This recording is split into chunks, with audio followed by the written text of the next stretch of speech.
Salam əziz tələbələr, yeni bir izah videosu ilə qarşınızdayıq. Mətn məntiq təhlili ilə bağlı bir sual tipimiz var. Bu tip sualları həmişə cədvəl qurmaqla həll edirik. Bunu da hardan bilə bilərdik? Diqqətlə mətni oxumuş olsaydıq, burada görərdik ki, müəyyən faktorlar verilib, bəzi məlumatlar, yəni bir neçə bir-birinə asılı məlumatlar verilib. Deməli, burada cədvəl qurmaq daha rahatdır. Hardan görürük? Baxın, yazıb ki, silah müzeyində hindular, monqollar, çukçalar, skiflər və rusların istifadə etdikləri uzunluqları bu şəkildə, dəqiq nişan alma məsafələri bu şəkildə, ağırlıqlar, yəni atdığı güllərin ağırlıqları bu şəkildə olan bizə müəyyən silah növləri verilib. Baxın, bir neçə faktor var. Belə sual gördükcə cədvəl qurmağa çalışmalıyıq. Birinci cədvəldə birinci yazılanı, əsas məlumatı yuxarıdan yazıram. Deməli, hindular var. Daha sonra monqollar var. Növbəti çukçalar var. Skiflər var və ruslar var. Eyni zamanda uzunluq məsələsi verilib. Uzunluq anlayışı var. Biraz bunu kənardan yazacağım. Uzunluq anlayışı var. Dəqiq nişan məsafəsi var. DN yazacağım buna. Növbəti çəki var. Qram yazıram buna. Daha sonra oxlardan söhbət edib təbii ki burada. Uçuş məsafəsi var. UC yazıram. Birinci isə uzunluqdur. Bu UZ yazacağım bunun ki daha aydın seçə bilək. Daha sonra davamında yazıb ki sadə, çin, mürəkkəb, yığılan və kavaleriya yaylar nümayiş etdirilir. Burada da yayın adını yazacağım bu qaydada. Baxın, bir neçə 6 faktorlu bir mətn verilib. Bu tip mətnlər biraz vaxt apar, amma ən rahatı bu şəkildə yazmaq olacaq cədvəl qurmaqla. Cədvəlimizi qurduq. İndi keçib sual cavablamış olacağıq. Cədvəl qurmaq həmişə biraz vaxt apara bilər, amma istənilən halda bu formada yazmaq bizə ümumilikdə çox vaxt qazandırmış olacaq son nəticədə. Yazıb ki, aşağıda yazanlardan istifadə edərək sual cavablandırın. Oxlarının uçuş məsafəsi öz uzunluqlarından 100 dəfə böyük olan kavaleriya və Çin yayları rusların və monqolların istifadəsində olub. Deməli, baxın, oxların uçuş məsafəsi. Uçuş məsafəsi harada verilib? Baxın, burada verilib. Öz uzunluqlarından 100 dəfə çox olan. Gəlib baxıram ki, hansından 100 dəfə çoxdur. Mən bilirəm ki, mənim 1 metrim nəyə bərabərdir? 100 santimetrə bərabərdir. Deməli, metr-santimetr arasında olan bu 100 dəfəlik asılılığı tapmaq lazımdır. O da harada görürəm? Baxın, 120 santimetr, 120 metr. Bunlar arasındakı nisbət 100 dəfədir. Növbəti bir də var. Neçə var burada? 200 santimetr var, bir də 200 metr var. Bunlar arasındakı nisbət 100 dəfədir. Mənə deyir ki, oxların uçuş məsafəsi arasında belə 100 dəfə fərq olan kavaleriya və Çin yayları rusların və monqolların istifadəsində olub. İlk növbədə bunları ardıcıl yazıram. Deməli, Çin yayları rusların və monqolların olub. Deməli, rusların ilki hansı olacaq? Baxın, ilk ölkə rus olduğu üçün və ya ilk burada xalq ruslar verilib. Burada da ilk silah növü və ya yay növü kavaleriya verilib. Deməli, rusların altında mən gətirib yazacağım bunu. Qısa şəkildə qeyd edirəm. Və artıq bilirəm ki, baxın, birinci, ikinciyə uyğun gəliblər, amma 100% bilmirəm. Hansı 100 metrdir, hansı 200 metrdir, hansı 120 metrdir. Çin yayları da monqollara uyğun gəlir. Deməli, burada yazıram Çin. Və ya monqollara uyğun gələn buraya yazacağım. Daha doğrusu monqolların altında yazmalıyıq. Buraya yazıram Çin.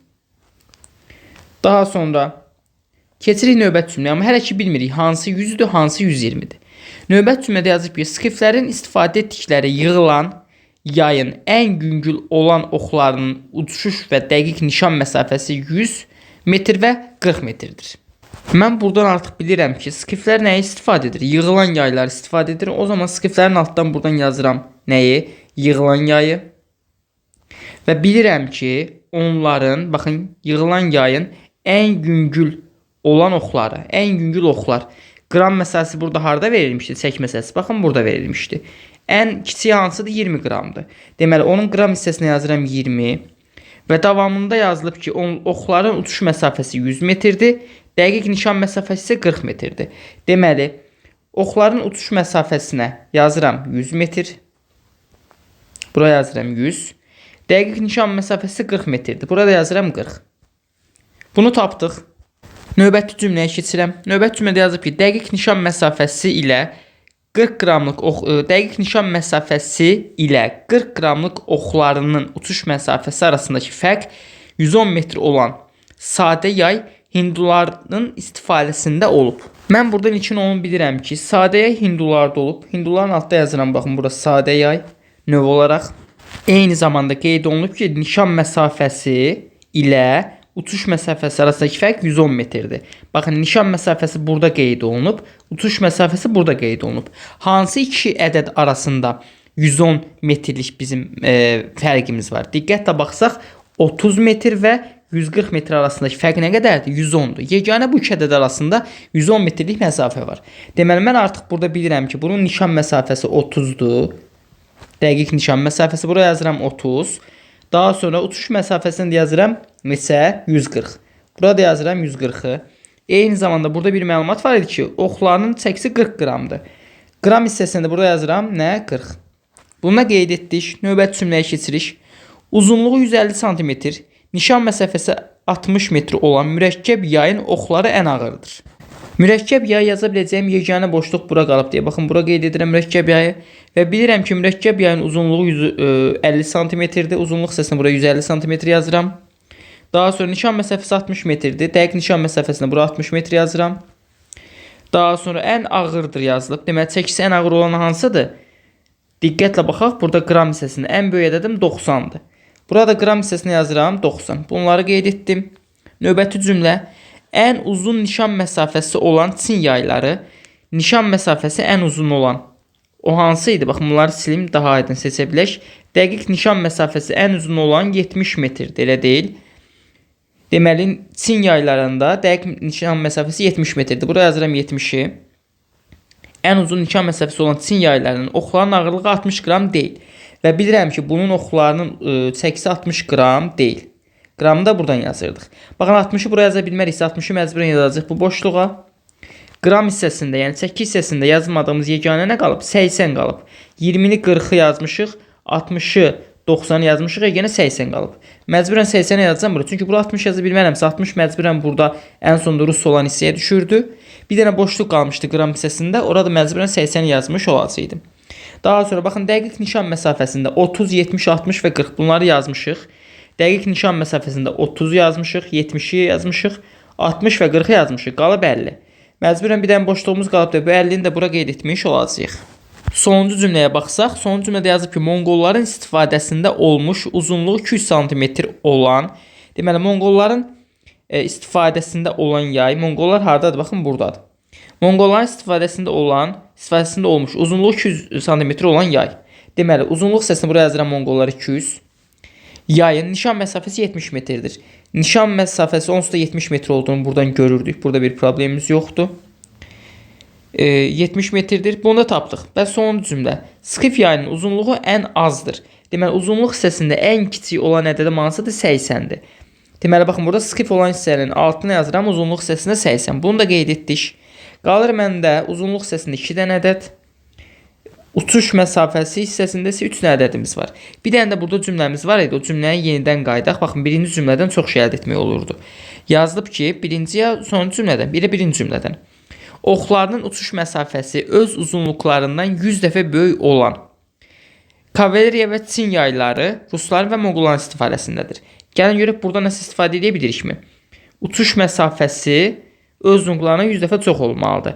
Deməli, uçuş məsafəsi burada harda qeyd olunmuşlar? Birinci buna baxmalıyıq. Baxın, oxların uçuş məsafəsi buradır. Öz uzunluqları buradır. 100 dəfə çoxdur. Dedik ki, bu ədədlər hansılardır? Biri 120-120-dir. Biri də 200-200-dür. Biri santimetrlə 1 metrin olduğu üçün hərəsinin arasında 100 dəfə fərq var. Mən indi baxıram, görün bunları hara qeyd etmişəm. Baxın, uçuş məsafəsi 120 hardadır məndə? Uçuş məsafəsi 120 olanı bilmirəm. Amma baxın, 200 cm olanı görürəm. Burada Monqolların altında 200 cm yazmışam. Deməli, onun 100 dəfə artığı da nə idi? Uçuş məsafəsidir. Dedik axı 200-200 uyğun gəlir 100 dəfə fərqə görə. 120-də 120-yə. Deməli, 200 buradadırsa burada da 200-dür. Burada 200-ü qeyd edirik. Baxın, burada bir dənə bizdə nə qaldı? 120 metr bura bir yerə qeyd olunmalıdır. 120 cm bu sətirdə bir yerə qeyd olunmalıdır. Əlavə hansı ədədlərimiz qalıb? İndi ona baxırıq. Baxın, 80-i burada yazmışıq. 200 yazmışıq. 150-ni yazmışıq. Bir də qalıb 130. Bura bir yerə 130 yazmalıyam.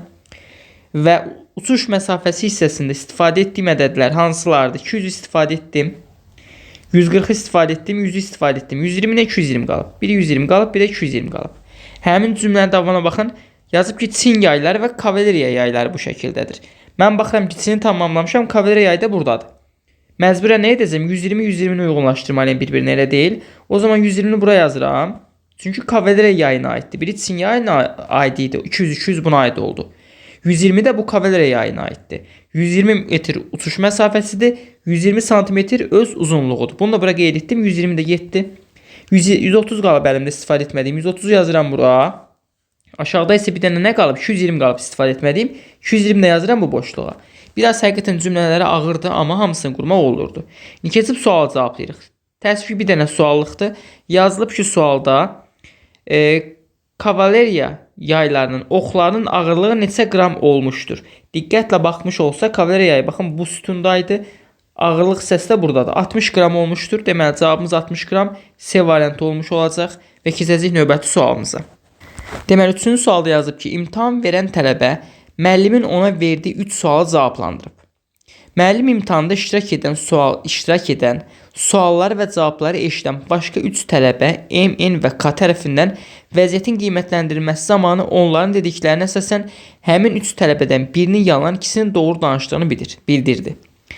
N imtahan verən tələbənin birinci sualı, K yalnız 1 və 3-cü sualları düzgün cavablandırmadığını, M isə N'in yalan danışdığını bildirir. Deməli, hər hansı bir şəxsim A şəxsim suallara cavab verib. Eyni zamanda M, N və K şəxslərində suallara cavab verib. Müəllim isə soruşur ki, M və N eyni zamanda K-dan A şəxsi sizcə doğrudur ya yanlışdır? Bununla bağlı sual verir. Və bu zaman onlar cavab verir ki, haradaydı? N imtahan verən tələbənin birinci sualı. Deməli, N yazıb birinci sual. K yalnız birinci və üçüncü sualları, 1 və üçüncü sualları düzgün cavablandırmadığını, M isə N'in yalan danışdığını deyir. M isə deyir, N yalan danışır. Baxın, deməli, N deyir ki, 1-i cavablandırmayıb. Deməli, nələri cavablandırıb? 2 və 3-ü cavablandırıb. K isə deyir, 1 və 3-ü cavablandırmayıb. Deməli, nəyi cavablandırıb? 2-ni cavablandırıb. M isə deyir, N yalan danışır. İndi bunu bildik. Əvvəldə də yazılmışdı ki, vəziyyətin qiymətləndirməsi zamanı onların dediklərinə əsasən həmin üç tərəfindən birinin yalan, bir nəfər yalan danışır, ikisinin doğru danışdığını bildirdi. Deməli, verilən məlumatlardan biri doğru olacaq, digər ikisi nə olacaq? Biri daha doğrusu yalan olacaq, digər ikisi doğru olmuş olacaq. Buna əsasən mən imtahan verən tələbənin düzgün cavablandırdığı sual və ya sualların nömrəsini tapmalıyam. Mən birinci düşünəcəm ki, onsuz da mənim bir dənə yalan danışanım var. Bu yalan danışan olsun M şəxsi. M şəxsə əgər yalan danışandırsa, avtomatik N ilə K nə olacaq? Düz danışan olacaq. N ilə K düz danışan şəxslər olsa, N-ə görə doğru suallar hansılardır? 2 və 3-dür. K-ya görə də 2 nömrəli sualdır. Onların verdiyi məlumatları bir daha baxıram. N imtahan verən tələbənin birinci sualı, K yalnız 1 və 3-cü sualları düzgün cavablandırmadığını. Deməli, K konkret deyir ki, bu ikisidir. N isə deyir ki, birinci sualı doğru cavablandırmayıb. Deməli, digər ikisi nə edib? Doğru cavablandırıb. Birinci sualda doğru cavablandırmayıbsa, ikinci üçü doğru cavablandırıb. Burada bir çatışmazlıq var. Nəyə görə bir çatışmazlıq var? Çünki N ilə K-nın məlumatları üstə düşmür. Hər ikisi doğru danışsa, birə-bir üstə düşməli idi. Hələ ki, bu məlumatı saxlayırıq, keçirik yalan danışan kimi N şəxsini götürməyə. N şəxsi yalan danışır, o zaman M ilə K avtomatik doğru danışacaq. N şəxsi deyir ki, 1 və 3-ü nə edib? Baxın, M ilə N-i eyni anda doğru danışan götürə bilmərik. Deməli, K yalan danışmır. Bu dəqiqdir. K yalan danışmırsa, mütləq şəkildə 1 və 3-cü suallar doğru cavablandırmayıb. O zaman elə cavabımız A variantı 2 olacaq. Nəyə görə? Baxın, diqqətli olaq. Əgər mən K-nı yalan danışan götürsəydim, heç digərlərini yoxlamaya ehtiyacımız yox imiş. K-nı yalan danışan götürsəm, gərək M-ni doğru danışan götürüm. M də deyir ki, N yalan danışır. Mən də N-i doğru danışan, eyni zamanda M-i doğru danışan olaraq götürə bilmərəm axı. Çünki bunlar bir-birini təksib edirlər. Deməli, mənim bir dənə yalan danışan şəxsim o K deyil. Ya M-dir, ya da N-dir. Artıq kim olur olsun. K doğru danışan şəxsdirsə, K da mənə deyib ki, 1 və 3 yalandır. Yəni 1 və 3 doğru cavablandırılmayıb. Deməli, avtomatik hansı sual doğru cavablandırılmış olacaq? Bir də 2 nömrəli sual doğru cavablandırılmış olacaq. Çünki K-nın məlumatına görə 1 və 3 səhv idi. Deməli, o zaman 2 doğru olmuş oldu. Baxın, bir daha deyəcəm, tam aydın olsun deyə. Əgər mən K-nı yalan danışan götürsəydim, bir dənə yalan danışanım var. Avtomatik M ilə N-i doğru danışan götürməliydim. M ilə N ikisi də eyni anda doğru danışan ola bilməz amma. Çünki N doğru danışandırsa, M də deyir N yalan danışandır. Əgər M də doğru götürsəm, bəs N necə doğru danışan kimi götürə bilərəm mən? Alınmayacaq. Bunlar bir-birini təksib edirlər. Deməli, K mütləq şəkildə doğru danışan şəxsdir, yalan danışan deyil. K da doğru danışırsa bitdi. Bu mənə deyir ki, 1 və 3 doğru cavablandırılmayıb, o zaman doğru cavablandırılan nə olacaq? Geri qalan ikinci sual olmuş olacaq. Daha rahat metr idi bu. Növbəti keçirik 8 nömrəli sualımıza. Yenə bir mətn məntiq təhlilidir. Bu da biraz vaxt aparacaq. Bir kənardan qeyd dəftəri açıb orada həll etmiş olacağam. Növbəti sualımız üçün artıq cədvəlimizi qurub hazırlamışam. Cədvəldə verilən məlumatların nə olduğunu qeyd edəcəm. Yuxarıda ölkələrin adını yazmışam. Deməli, mənə ölkələr verilib. Bu ölkələrdə müəyyən zaman müddətində pul əvəzinə istifadə olunan əşyalar qeyd olunub. Mən hansı ölkədə, hansı müddət ərzində, hansı pul əvəzinə hansı əşyadan istifadə olunub, onları tapmağa çalışacağam və sonra sual cavablayacağam. Deməli, ilk növbədə yazıb ki, pul yerinə ən kiçik müddətdə Yeni Zelandiyada istifadə olunan deşikli daşdır. Ən kiçik müddətdə, yəni 50 il ərzində zaman yerinə 50 yazıram. Pul əvəzinə deşikli daş istifadə olunub. Deşikli daş yazıram bura. Bu qaldı burada. Sonra Pakistanda pul yerinə bir əsr malqara istifadə olunub. Deməli, Pakistanda bir əsrimiz nə qədər? 100 ildir. Buraya yazıram 100 il və malqara yazıram. Deməli, mən artıq 50-ni və 100-ü tapmışam. Bu ikisi gedib. Eyni zamanda mən burada nələri tapmışam? Malqaranı tapmışam və deşikli daşı tapmışam. Növbəti cümləyə keçəcəm. Növbəti cümlədə yazıb ki, Cənubi Amerikada pul yerinə istifadə olunan 2 əşya. Deməli, Cənubi Amerikada 2 dənə əşyamız var. Ona görə baxın, bunu bu şəkildə ayırıram ki, burada 2 dənə əşya yazacağam. Təbii ki, 2 əşya yazıramsa 2 dənə də müxtəlif zaman müddəti var. 2 əşyadan biri olan mirvari. Deməli, burada bir var mirvari. Buraya yazıram mirvari. Biraz kiçik olur uşaqlar. Ekran ən pis halda böyüdərsiniz. Burada olacaq mirvari. Hətta altından da yaza bilərəm.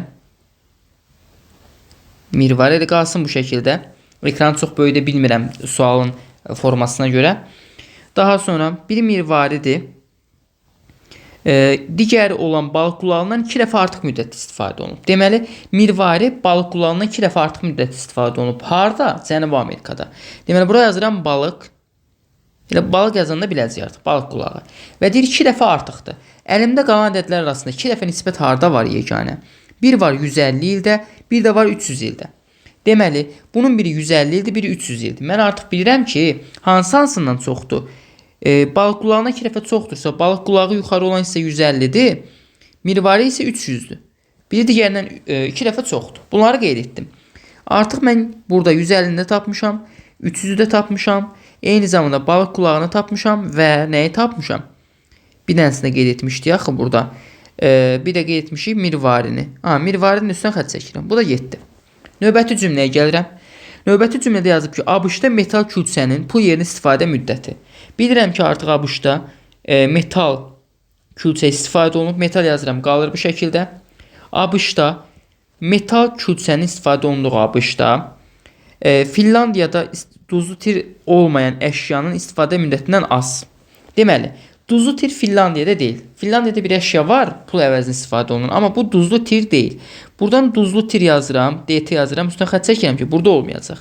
Və ABŞ-da bundan azdır, Finlandiyadan azdır. Eyni zamanda davamında yazılıb ki, Finlandiyada duzlu tir olmayan əşyanın istifadə müddətindən az, dərinin istifadə müddətindən çoxdur.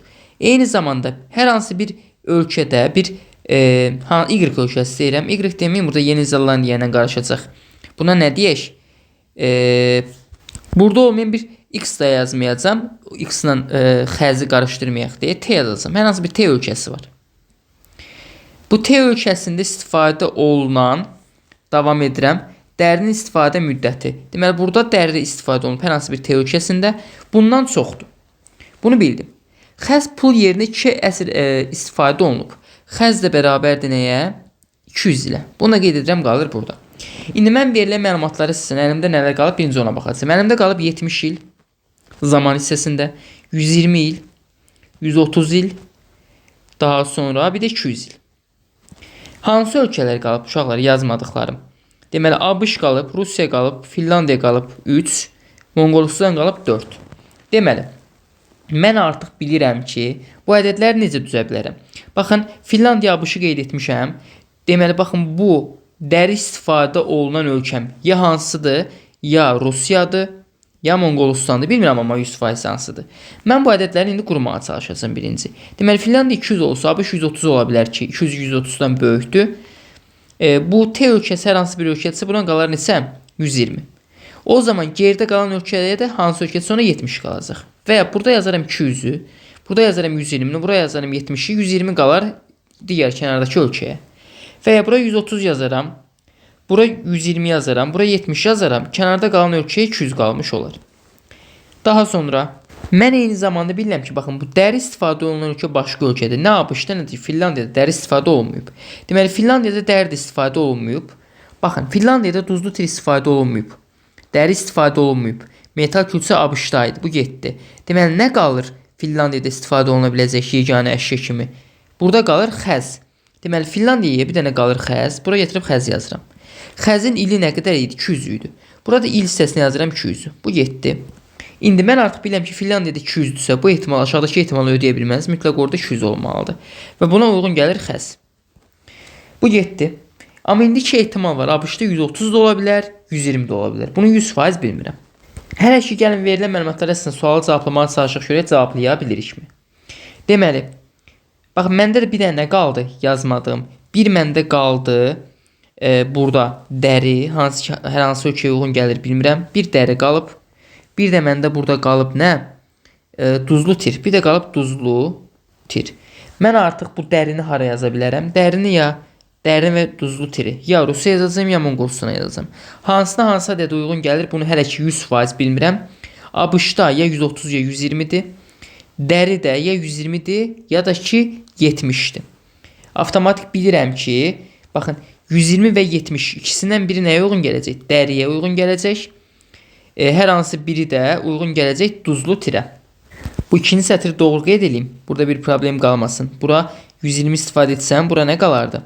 130 qalardı. İndi burada bir nüansı dəqiqləşdirək. Deməli, baxın, mən bilirəm ki, bu T ölkəsi ya hansıdır? T ölkəsinin əvəzinə ya Rusiya yazıram, ya da ki Monqolistan yazıram. İkisindən biridir. Ya Rusiyada, ya Monqolistanda dəri istifadə olunub, belə deyil. Ya Rusiyada, ya Monqolistanda dəri istifadə olunub. O zaman digərində də duzlu tir istifadə olunmuş olacaq. Və bilirəm ki, dərinin qiyməti ya 120-dir, ya da ki nədir? 70-dir. Heç bir halda dəri 130 deyil və duzlu tir. Dəri 130 deyil, 120 deyil. Amma duzlu tiri bilmirəm. 130 ola bilər. Bu ehtimalda artıq. Gəlin sual cevablamağa çalışaq. Bunun artıq elə getmək olmayacaq bu ehtimal. Yazıb ki, hansı nəticələrə gəlmək olar? Bir də ABŞ-da pul yerinə əşya 70 il istifadə olunmayıb. Deməli, ABŞ-da 70 il istifadə olunmayıb yazıb. Bu doğrudur. Bəli, 130 ya da 120 il istifadə olunub. Bu doğru məlumatdır. 2-də yazıb ki, duzlu tir pul yerdə Monqolistanda istifadə olunmayıb. Bilmirəm hələ ki bunu. Ya Rusiyada, ya Monqolistandır. Metal külçə yerinə 130 il metal külçə yerinə 130 il istifadə olunub. Bilmirəm ABŞ-da indi 130 mu olacaq, 120 mi olacaq? Çünki metal külçə ABŞ-da idi. Bunu da 100% bilmirəm. Sonra yazıb ki, 4-də xəz pul yerinə Monqolistanda istifadə olunmayıb. Bəli, xəz Finlandiyada istifadə olunmuşdu pul yerinə. Deməli, bu doğru məlumatdır. 5-də yazıb ki, Rusiyada pul yerinə əşya 200 il istifadə olunmayıb. Bəli, 200 il Finlandiyada istifadə olunmuşdur. Rusiyada istifadə olunmayıb. 5 də doğrudur. 6-da yazıb ki, dəri pul yerinə 120 il istifadə olunub. Xeyr, dərini bilmirəm. Baxın, burada qeyd etmişəm. 120 də ola bilər, 70 də ola bilər. Bunu 100% bilmirəm. Deməli, doğru olanlar burada 1, 4 və 5 olmuş olur. Doğru cavabı A variant kimi qeyd etmiş olacağıq. Bu sualda biraz çaşdırıcı sual idi, amma potensial qəbul suallardır. Çünki DİM-in xüsusən imtahana bu il sala biləcəyi sual tipləri olaraq, yəni DİM-in test bankından seçmişəm. Ona görə bunların həllini bilmək və ümumiyyətlə bu tipli sualların həllini bilmək bizim üçün vacibdir. İndi keçirik növbəti sualımıza. Demək olar, burada sualların nömrələri ardıcıl deyil. Buna əhəmiyyət verməyin. Mən sizə cavabları göndərsəm ardıcıl şəkildə göndərəcəm. Deməli, burada verilmiş asılışa uyğun doğru cavabı, doğru yığılış formasını tapmağa çalışmalıyıq. Qarşı üzlərə baxmırıq, çünki bir-birinə bənzər fiqurlarımız çoxdur. Deməli, vəziyyətləri yaratmağa çalışmış olsaq, mən artıq görürəm ki, A yanlışdır. Çünki bu A kvadratı aşırdıb burada düzbucaqlı üçbucaq olan yerə gətirirsəm, A kvadrat olduğu üçün olduğu kimi qalacaq.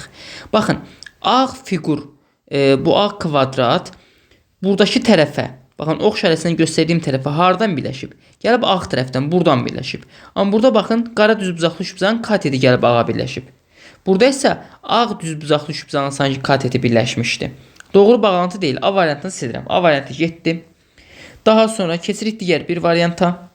Birbaşa doğru variantda görmək olurdu əslində. Baxın, mən A kvadratı aşırdıb gətirsəydim bura. Onsuz da A kvadrat deyə olduğu kimi görünəcək. Buradan baxsam. Buradan durub baxanda, baxın, bu fiqurun üstündə A kvadrat olduqda, bura mənim sağ tərəfimdə elə deyil, sağında belə bir fiqur var. Həqiqətən gəlib Y variantına baxsam, buradan görərəm ki, belə bir fiqurun üstündə A kvadrat olduqda, sağında ona bənzər belə bir fiqur var. Bağlantı da birə-bir eynidir. Deməli, Y variantı bizdə burada nə olacaq? Doğru cavab variantı olmuş olacaq. B-ni avtomatik sildirəm. Çünki 2 dənə düz buzaq, 3 buzaq verilib burada məndə B-də. Amma məndə 2 dənə düz buzaq, 3 buzaq yoxdur axı. Ona görə B variantı avtomatik yanlışdır. Daha sonra mən avtomatik siləcəm C-ni. Nəyə görə? Mənim bu düz buzaq, 3 buzağın təpə nöqtəsi buradan, baxın bu A kvadrata birləşəcək, A kvadrat açdıqda. Buradan da nəyə birləşir? Baxın bu ağ fiqura birləşir. Hər iki nöqtəm, uc nöqtəm, biri buradan ağa birləşəcək, biri də buradan bu ağa şırtsam bura ağa birləşəcək. Amma burada görürdüm ki, onun təpə nöqtəsi qara fiqura doğru birləşib, birbaşa qara hissəyə birləşib, yanlışdır. C variantını da sildim. Deməli, C variantı getdi. D variantda çox rahat silinirdi. Diqqətlə baxmış olsaq, baxın, bu düz buzaq, uç buzağın katetlərindən biri bütöv ağa birləşib, biri də katetlərindən biri yarı ağ, yarı qaraya birləşib. Mənim baxın, bu katetim bütöv ağa birləşib. Bəli, bununla bu hələ ki doğru görsənir. Amma mən sağ tərəfdəki bu şəkli və ya bu tərəfi buradan kəsə bilirəm axı. Bunu buradan kəsirəm.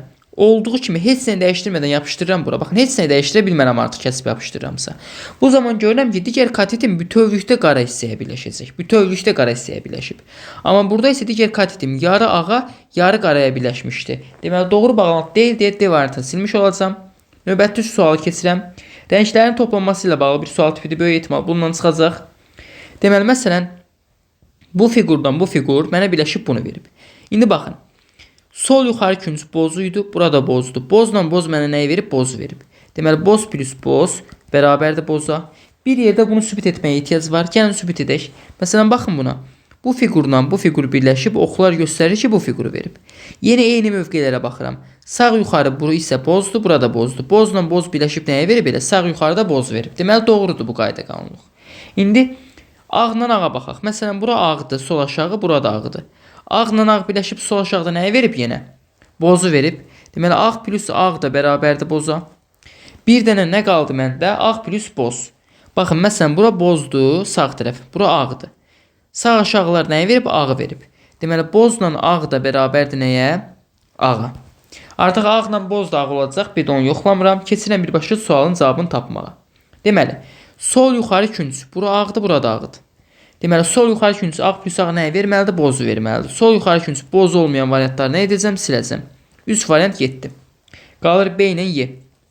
Sonra, baxın, ağla boz sağ yuxarı küncdə mənə ağı verməli idi. Deməli, sağ yuxarı künc ağ olmalıdır. Ya B ya Y-dir. Məsələn, sol aşağı künc yenə bozdur, ağdır. Bozla ağ mənə ağı verirdi. Yenə burada ağ olmalıdır. Sol aşağı künc. Yenə də silən kimi B variantı doğru cavab kimi qalmış olurdu. Növbəti 3 nömrəli sual. Yazıb ki, şərti olaraq K, L, M, N, P, Q adlarından adlandırılan 6 dost bayram şənliyinə dəvət ediliblər. Məlumdur ki, şənliyə dostlardan 4 gələcək. K şənliyə gedəcəksə L getməyəcək. Deməli, K ilə L, K gedəcəksə L getməyəcək. Bunlar ikisi də eyni anda gedə bilməz. Sonra 4 dənə dost getməlidir. 1, 2, 3 və 4. Burada yerləşdirməyə çalışacağım. P şənliyə getməyəcəksə K və Q gedəcəklər. Deməli, P getmirsə K ilə Q gedir. Bu qaydada qoyduq. P şənliyə gedəcəksə N getməyəcək. P gedəcəksə N də getməyəcək eyni zamanda. Bunu bildim. N və Q şənliyə gedəcəklərsə, deməli 2 nəfər gedir. N də gedir, Q də gedir. Deməli, N gedirsə P getməməlidir. Avtomatik P getməyəcək. P getməyəcəksə nə olurdu? K ilə Q gedirdi. Burada mənə deyir ki, P şənliyə gedəcəksə N getməyəcək. Deməli, N gedibsə P getməyib ki, N gedib. P də getmədikdə ora kim gedirdi mütləq? K ilə Q gedirdi. Deməli, Q-nu onsuz da getmişəm, K-nı da gedirdim. K da gedirdisə L getməməlidir. Deməli, mən avtomatik bilirəm ki, getməyəcək kimdir məndə? Bir P-dir, hələ ki, bir də L-dir. Bu 100%dir.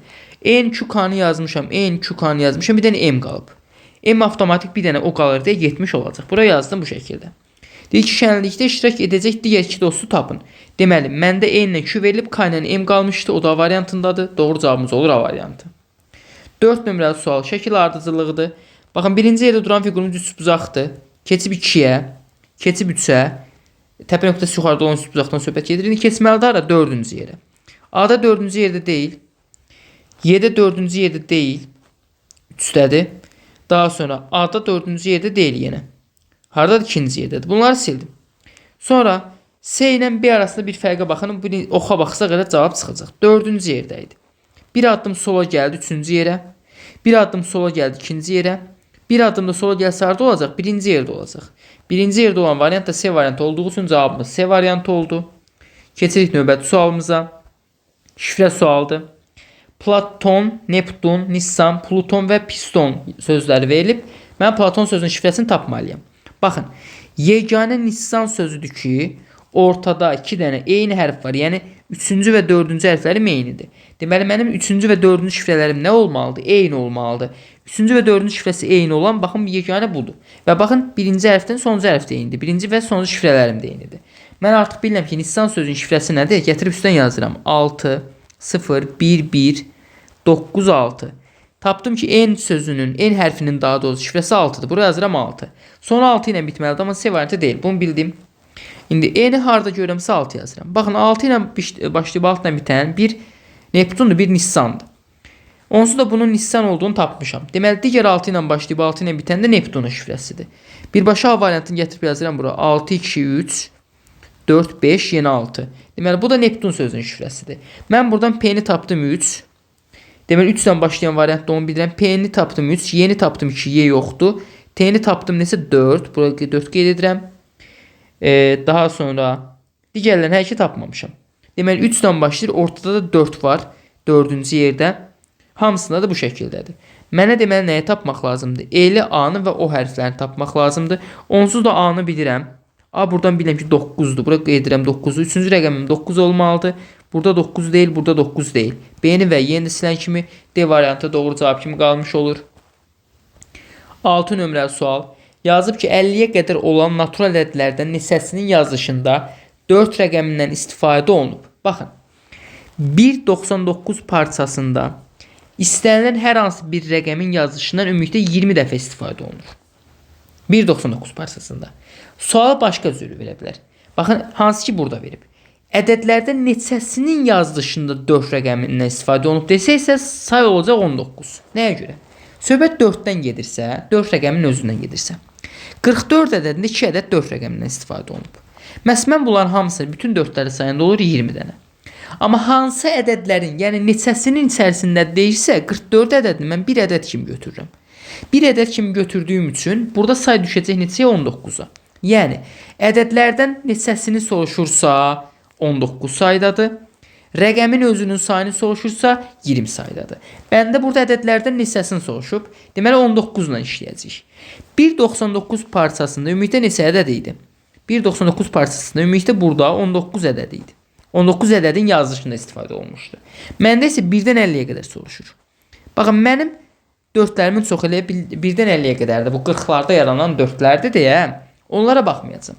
Bundan sonrakilərə baxıram. 54 var, 64 var, 74, 84 və 94 var. Deməli, bu ədədlərin içində 4 var. Neçə dənə ədədin içində 4 oldu? 1, 2, 3, 4, 5. 5 dənə ədədin içində 4 var. Amma bunlar mənə lazım deyil. Mənə lazım olan ondan əvvəlkidir. Deməli, mən bütövlükdə 19 dənədən mənə lazım olmayan bu 5 dənəni çıxacağım. Geri neçəsi qalacaq? 14'ü qalmış olacaq. Deməli, bu sualda doğru cavab olur A variantı. Növbəti 7-ci sualımız. Yazıb ki, hərflərin sırası pozulmuş 5 sözdən 4 arasında məntiqi əlaqə var. Fərqli sözü tapın. Birbaşa yazacağım. Deməli, rejissor yazılıb A-da. A rejissordur. Daha sonra dramaturg yazılıb B-də. D variantında senarist yazılıb. Deməli, baxın, rejissor dedik buna, dramaturg dedik, senarist. Bunlar şəxsdir. Publisist yazılıb. Publisist bir şəxsdir. Y variantında isə stilistika yazılıb. Stilistika. Deməli, stilistika artıq bir şəxs deyil, bir elm sahəsidir, elm adı da belə deyək. O zaman stilistika fərqli variant olmuş olacaq, digərləri şəxs olduğu üçün. 8 nömrəli suala indi baxırıq. Rənglərin toplanması ola bilər, diqqətlə baxaq. Deməli, diqqətlə baxmış olsaq, qara plus ağ bizə nə verib? Ağı verib. Yenə baxın, qara plus ağ bizə ağı verib. Burada da qaradır, burada ağıdır. Qara plus ağ nə verib? Ağı verib. Bir kənarda yazıram ki, qara plus ağ bərabərdir ağa. Ağ plus qara da böyük ehtimal ağ verəcək. Ağ plus qara da belə ağı verib. Deməli, burada bir problem yoxdur. Bunun tərsi də doğrudur. Növbəti ağ plus ağa baxaq. Məsələn, bura ağdır, burada ağdır. Ağ plus ağ verib qaranı. Ağ plus ağ bərabərdir qaraya. Bir dənə də yerdə yoxlayaq bunu. Məsələn, bura ağdır, burada ağdır. Ağ plus ağ yenə qaranı verib. Doğrudur. Bir dənə qaldı qara plus qara. Məsələn, baxın. Burada bu hissəm qaradır. Burada da bu hissəm qaradır. Nəyi verib? Ağı verib. Deməli, qara plus qara da mənə nəyi verəcək? Ağı vermiş olacaq. Gəl birini sual hissəsində yoxlayıram. Deməli, baxaq. Yuxarı qaradır, bura yuxarı hissəsi qaradır. Qara plus qara mənə ağı verirdi. Deməli, yuxarı hissəsi ağ olmalıdır. Seni sildim, anı sildim. Sol tərəf bura qaradır, burada qaradır. Qara plus qara mənə yenə ağı verməlidir. Sol tərəf ağ olacaq. Onsuz da bütün variantlar da ağdır. Gəlin variantlar arasındakı fərqə baxaq. Məsələn, bunun bu hissəsi. Baxın, bura qaradır. Burada bu nədir? Ağdır. Birbaşa həmin hissəyə baxıram. Deməli, diqqətlə baxsam, bu hissə qaradır. Baxın, burada da qaradır. Qara plus qara. Daha doğrusu biz sual hissəsinə baxırıq bura. Bura ağdır, bura qaradır. Ağ plus qara mənə nəyi verirdi? Ağı verirdi. Deməli, yenə ağ plus qara mənə burada ağ rəngi verməlidir deyə həmin hissədə. Mən avtomatik deyəni silirəm. B ilə Y arasındakı fərqə baxsam, bura qaradır, bura ağdır. İndi gəlib buna baxmış olsaq, ən sağ küncə bura qaradır, bura da ağdır. Qara plus ağ da mənə ağı verirdi, elə deyil. Deməli, ora ağ rəngdə olmalıdır. Yenə də silən kimi, doğru cavab kimi B variantı qalmış olur. 9-cu sual. Analogiyadır. Deməli, həşəratlardan biri kəpənəkdir. Kəpənəyin bığcığı var. Xələtlərdən biri cib deyil. Boşqablardan biri qab deyil. Qablardan biri boşqabdır. Geyimlərdən biri kostyumdur. Kostyumun düyməsi var. Tam doğrudur. Qapılardan biri qıfıl deyil. Muncuqlardan biri zinət deyil. Zinət əşyalarından biri muncuqdur. Arcıq pozunub istənilən halda. Deməli, doğru cavabımız olacaq C variantı. Növbəti burada bir riyazi məsələmiz var. 19 nömrəli yazılan sualda. Yazıb ki, nənənin yaşı nəvələrinin yaşları cəmindən 21 yaş çoxdur. Deməli, nənənin yaşı bərabərdir. Nəvələrin yaşlarının cəmini hamısını mütəvəkkil x götürürəm. Hamısının yaşlarının cəmini. Bundan 21 vahid çoxdur. Bu getdi. 3 il sonra isə nənənin yaşı nəvələrin yaşları cəmindən 18 yaş az olacaq. 3 il sonra nənənin yaşı nə qədər olacaq? N plus 3 olur. Bəs nəvələrin yaşı? Nəvələrin sayını bilmirəm. Məsələn, tutaq ki, bu x nəyə bərabərdir? X bərabərdir A1, A2, A3 bu sayda nəvələrə. Neçədə nəvə var bilmirəm. N sayda nəvə var. Deməli, N x bərabərdir N sayda nəvənin hamısının yaşlarının cəmi. Yəni, N vurulsun A1. Bu şəkildə götürə bilərik. Digər tərəfdən, mən bilirəm ki, N sayda nəvədir. Hər biri bunun 3 yaş böyüyəcək 3 il sonra. Yəni, 3 dənə nəvəm varsa, hər biri 3 yaş böyüsə, neçə yaş artım olacaq? 9 yaş artım olacaq ümumi cəmdə. Mən hər biri 3 yaş böyüyür deyə. İndi bilmirəm axı neçə nəvəm var. Ona görə ümumi böyüməm nə olur? 3n olmuş olur. Bütün nəvələrin yaşlarının böyüdüyü o cəm 3n'dir. Öz yaşları x yaşları cəmi. 3 il sonra da neçə nəvə olduğunu bilmirəm də 3n böyümüş olacaqlar. Deməli, 3 il sonra nəvələrin yaşları cəmi olacaq x plus 3n. Deyir, 3 il sonra yaşları cəmindən, nəvələrin yaşları cəmindən 18 yaş azdır. Bu səfər nənənin yaşının üstü 18 gəlməliyəm ki, nəvələrin yaşına bərabər edə bilim. Mən nəvələrin sayında dəyişiklik olmadığını bilirəm. Buradakı məlumata əsasən neçə nəvə var onu tapmalıyam. Yəni, n-in qiymətini tapmalıyam. Baxın, artıq davamı çox rahatdır. Mən buradan bilirəm ki, n nəyə bərabərdir? Böyük n hərfi, yəni nənə. Nənə bərabərdir x plus 21-ə. Gətirib burada yerinə yazıram. Nənənin yerinə yazıram x plus 21 plus 3 plus 18 də mənə 21 verir. Bərabərdir x plus 3n-ə. Buradan kiçik n, yəni nəvələrin sayını tapmağa çalışacağım. Baxın, bu x atsam sol tərəfə müsbət x, mənfi x gələcək bunlar. 21 mənə neçəni verir? 42-ni verir. 42 bərabər 3n-dirsə, n də bərabərdir 14-ə. Deməli, nəvələrin sayı neçə oldu? 14 olmuş oldu. Doğru cavabımız olacaq A variantı. Biraz fərqli formada olan yaş məsələsidir. 20 nömrəli suala baxıram. Yazıb ki, aşağıdakı şəkildə təsadüfi qeyd olunan nöqtənin 3-4 nömrəli fiqurlara və ya rənglənmiş hissəyə düşmə ehtimalını tapın. Bir dama bir sahə vahididir. Deməli, baxın, bu sualda nəyə diqqət yetirmək lazımdır uşaqlar? Bir dənə incə nüans vardır. Biz bu 4 nömrəli fiqurun sahəsini tapa bilmərik axı.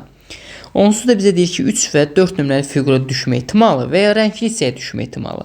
Deməli, mən buradan 1-i, 2-ni və 5-i çıxacam. Bunlara düşmə ehtimalını istəmir. Digərlərinin düşmə ehtimalını istəyir. Ona görə bütöv sahəmi tapacam birinci. 1 dama, 2 dama, 3, 4, 5, 6, 7, 8, 9, 10, 11. 11-in 11'e kvadrat olmalı. Yenə də sayaq. 1, 2, 3, 4, 5, 6, 7, 8, 9, 10, 11. 11-in 11'e kvadratdır, bəli. Hadisənin ehtimalını hesablarkən biz nə edirdik? Kəsr xətti çəkirdik. Buradan yazıram kəsrin altdan ümumi halların sayı. Sürətdə isə yazıram ki, mümkün halların sayı. Hər hansı bir hadisənin ehtimalını hesablayarkən kəsr məxrəcinin ümumi halların sayını, sürətdə isə mümkün halların sayını yazıram. Məndən nə istəyir? Məndən rənglənmiş bu hissələri və ya 3 və 4 istəyir. Yəni 1, 2 və 5-i istəmir. Mən nə edə bilərəm? 1, 2 və 5-i hesablaya bildiyim fiqurlarda axı 1, 2 və 5-i hesaplayaram, onun ehtimalını taparam və 1-dən çıxaram. Çünki hər hansı bir hadisənin olması və ya olmaması ehtimallar cəmi 1-ə bərabərdir. İndi nə demək istədiyimi hesablayıb daha aydın göstərəcəm. İndi bir nömrəli fiqurun sahəsini hesablayıram. İxtiyari üçbucaqdır. 1 damı, 2 damı, 3, 4, 5, 6 damı. Deməli hündürlüyü 6 sm-dir. Oturacaq 1, 2, 0.5 burada, 0.5 burada. Ümumilikdə 3 də oturacaqdır. İxtiyari üçbucağın sahə düsturu belə hesablanır. AH oturacaq vurulsun, hündürlük bölünsün 2. İndi mən bilirəm ki, mənim hündürlüyüm 1, 2, 3, 4, 5, 6 idi mi? Dəqiq bir də baxaq. 1, 2, 3, 4, 5, 6. Oturacaq 6 da hündürlüyü, daha doğrusu hündürlüyü 6'dır. Oturacaq da 3'dür. 3 vurulsun 6 bölü 2. Bu mənə verir 9'u. Deməli, bunun sahəsi getdi 9'a. Burada verilən fiqur paralelogramdır. Paralelogramın biz baxmış olsaq sahəsinə necə hesablayarıq? Paralelogramın sahəsi birbaşa oturacaq vurulsun hündürlüyə bərabərdir. İndi mən gəlib buradan aynen h tapmağa çalışsam. Baxın, hündürlüyüm budur. 1, 2, 3, 4, 5, 6, 6.5. Deməli, hündürlüyü tapdım 6.5. 6.5 vurulsun. Oturacaq da bu məsafədir. 1, 2. Vurulsun 2. 6.5 2'ye vursa mən alacağım 13'ü. Əla. Deməli, bunun da sayısı oldu 13. Bir dənə qaldı aşağıdakı fiqurumuz. İndi bunu tapmağa çalışaq. Alttaki fiqur romdur. Heç romun sahə düsturunu bilməsək belə. Baxın, bunu bu şəkildə parçalayar 2 dənə üçbucaq alaram. Bir-birinə bərabər üçbucaqlardır. Sonra isə 2'ye vuraram. Baxın, hündürlüyüm nə qədərdir? 1 damı, 2 damı, 3, 4, 4.5'dir. 4.5 vurulsun. Oturacağım. Baxın, 0.5, 1.5, 0.5 burada 2. Oturacaq 2'dir. Vurulsun 2. Hündürlük vurulsun. Oturacaq böl 2. Bu da mənə neçəni verəcək? 4.5 verəcək. Bura 4.5 isə burada 4.5'dir. İkisinin cəmi birlikdə neçə olur? 9 olur. Deməli 9 burada, 9 burada, 18, 13 burada neçə oldu? 18, 13, 31 vermiş olur. Deməli məndə mümkün halların sayı oldu 31. Ümumi halların sayı da 121 idi. Bütöv kvadratın sayısı 121. Bu məndə 1, 2 və 5 nömrəli fiqurlara düşmə ehtimalıdır. Məndən isə 1, 2, 5'i soruşmur. 3'ü, 4'ü və qara hissəni soruşur. Boz hissəni daha doğrusu. Deməli, bu halda mən nə edəcəm? 1-dən tapdığımı çıxacam. Yəni 121'dən 121'dən 121'də 31'i çıxmış olacam. Bu da mənə verəcək 121'də neçəni? 90'ı. İxtisar getmir onsuz da, lazım olsa aparacaqsınız. Deməli, doğru cavabımız nə olacaq? D variantı olmuş olacaq. Baxın, məndən 3'ü, 4'ü və rənglənmiş hissəni istəyirdi. Buna görə mən rənglənməmişi tapdım. Bu 1, 2 və 5'i. Bütövdən çıxdım. Belə də düşünə bilərik. Daha sonra birinci sualımız anaqramdır. Diqqətlə baxmış olsaq, baxın, D variantında terapevt yazılıb. Daha sonra Y variantında ortoped yazılıb. Növbəti onkoloq yazılıb C-də. Terapevt dedik D-də, onkoloq C-də. Ortoped Y variantında. Pediatr isə yazılıb harda? A variantında. B-də isə yazılan söz negativdir. Deməli, fərqli cavabım oldu B variantı. İkinci sualımız riyazi məsələdir. Yazıb ki, Murad işə piyada, evə isə avtobusla getsə, yola cəmi 1,5 saat vaxt sərf etmiş olar. Həm işə, həm də evə avtobusla gedərkən yola cəmi 30 dəqiqə vaxt sərf edir. Muradın evə piyada gedərkən sərf etdiyi vaxt həmin məsafəni avtobusla getdiyi vaxtdan neçə dəfə çoxdur. Baxın, Murad buradan çıxır, gəlir, burada tutaq ki işə, evdən çıxır işə gəlir və necə gəlir? Piyada gəlir. Eyni zamanda işdən evə qayıdır eyni məsafəni, bu səfər avtobusla gəlir. Bütöv gedib qayıtmağa nə qədər vaxt sərf edir? 1,5 saat, yəni 90 dəqiqə vaxt sərf edir. Deyir, əks halda o həm işə avtobusla getsə və işdən avtobusda qayıtmış olsa, bu halda bütöv yola nə qədər vaxt sərf etmiş olacaq? 30 dəqiqə sərf etmiş olacaq. Baxın, Murad evdən çıxıb, işə getdi və işdən qayıtdı evə. Cəmi 30 dəqiqə vaxt sərf etdi. Eyni məsafəni gedib gəldiyi üçün, bu halda mən nə deyəcəm? Bu 30 dəqiqənin 15 dəqiqəsini işə getməyə, 15 dəqiqəsini işdən qayıtmağa sərf edir avtobusla. Bu halda 2A bərabər olur 30'a, A da bərabər olur 15'ə. Deməli, avtobusla həmin məsafəni 15 dəqiqəyə gedir. İndi birinci hissədə baxın, avtobusla 15 dəqiqə qayıdırdısa, piyada nə qədər yol getməlidir? Gedib qayıtmağa bütövlükdə 90 dəqiqə vaxt sərf edir. Bu 90 dəqiqənin 15 dəqiqəsini qayıtmağa sərf edir və avtobusla. Deməli, geridə nə qalır? 90 minus 15, yəni 75 dəqiqə qalmış olur. Deməli, o piyada gedərkən 75 dəqiqə vaxt sərf edir, qayıdarkən avtobusla isə 15 dəqiqə vaxt sərf edir. Eyni yol olduğu üçün mən nə edəcəm? 75-i böləcəm birbaşa 15-ə. 75-i 15-ə bölündə alınacaq 5 və deyəcəm ki, onların sürətləri arasında, yəni piyada və avtobusda getdiyi sürətlər arasındakı fərq nə qədərdir? 5 dəfədir. İndi keçirəm növbəti sualıma. Yazılıb ki, sorğunun nəticəsinə görə respondentlərin sorğuda iştirak edənlərin 16-da 3 hissəsi son xəbərlər internetdən, 8-də 5 hissəsi qəzet, qalan 75 adam isə televiziya verilişləri vasitəsilə öyrənmək üstün tuturlar. Deməli, respondentlərin sayını bilmirəm. Olsun er. Deyir, onun 16-da 3 hissəsi, yəni 16-da 3 seyir xəbərləri hardan oxuyur? Xəbərləri oxuyur internetdən. 8-də 5 hissəsi isə 8-də 5 yer isə oxuyur qəzetdən. Qalan 75 nəfər isə hardan oxuyur? Televiziyadan qulaq asır xəbərlərə. Bu halda bütöv bunların cəmi mənə neçəni verməlidir? Baxın, 16-da 3 hissəsi, 8-də 5 hissəsi və qalan 75 hissəsi. Bu mənə verəcək nəyi? Bütövlükdə respondentlərin sayını. Bu halda R bərabər olur nəyə? Baxın, ortaq məxrəc bunları 16-dır. 16-da 3 R plus 2-yə vurmuş olsaq sağdakı bu kəsiri 16-da 10 R alınmış olur. Plus 75.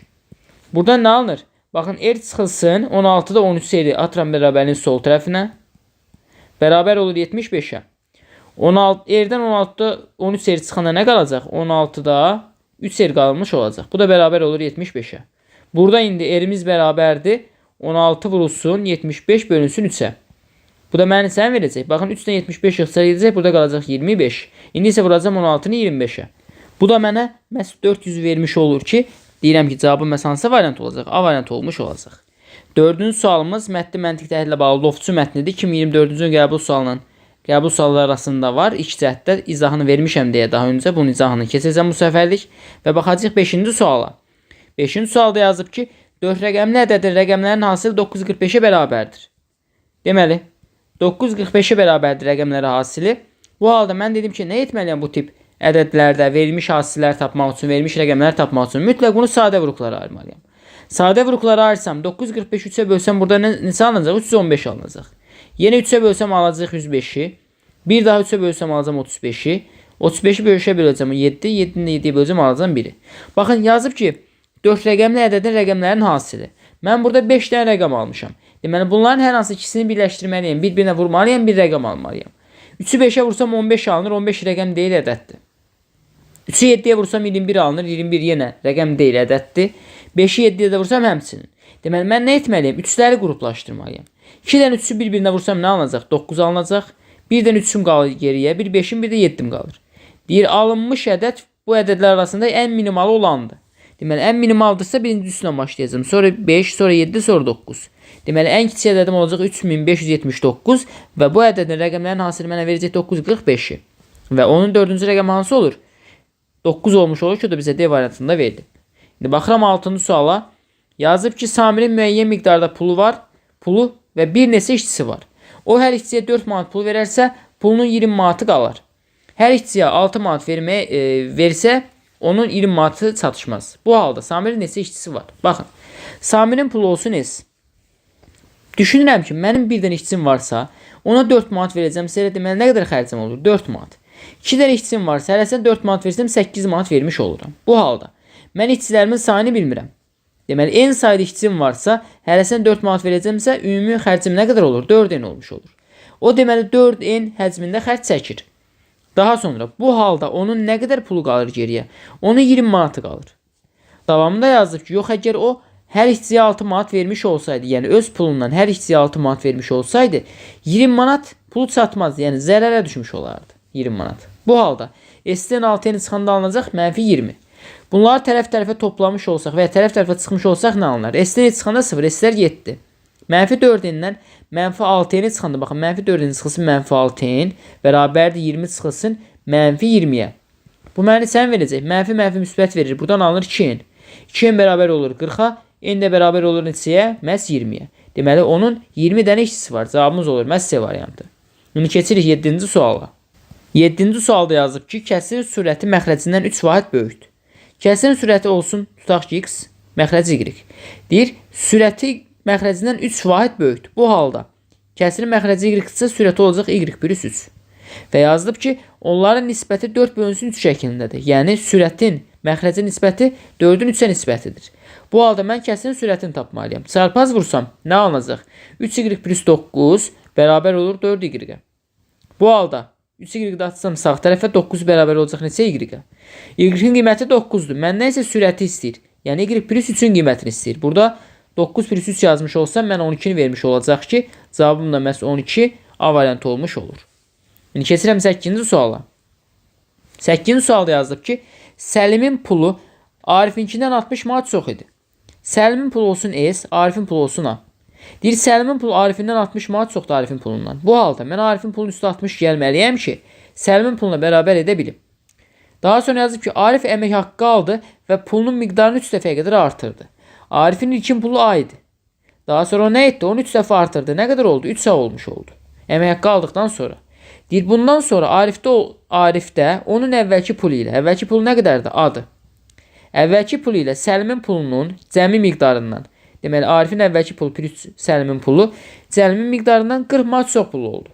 Deməli, indi olan bu pulu, əvvəlki pulu ilə Səlimin pulunun cəmindən 40% çoxdur. Deməli, mən azın üstə yenə 40 manat gələcəm, bərabər edəcəm Arifin yeni puluna.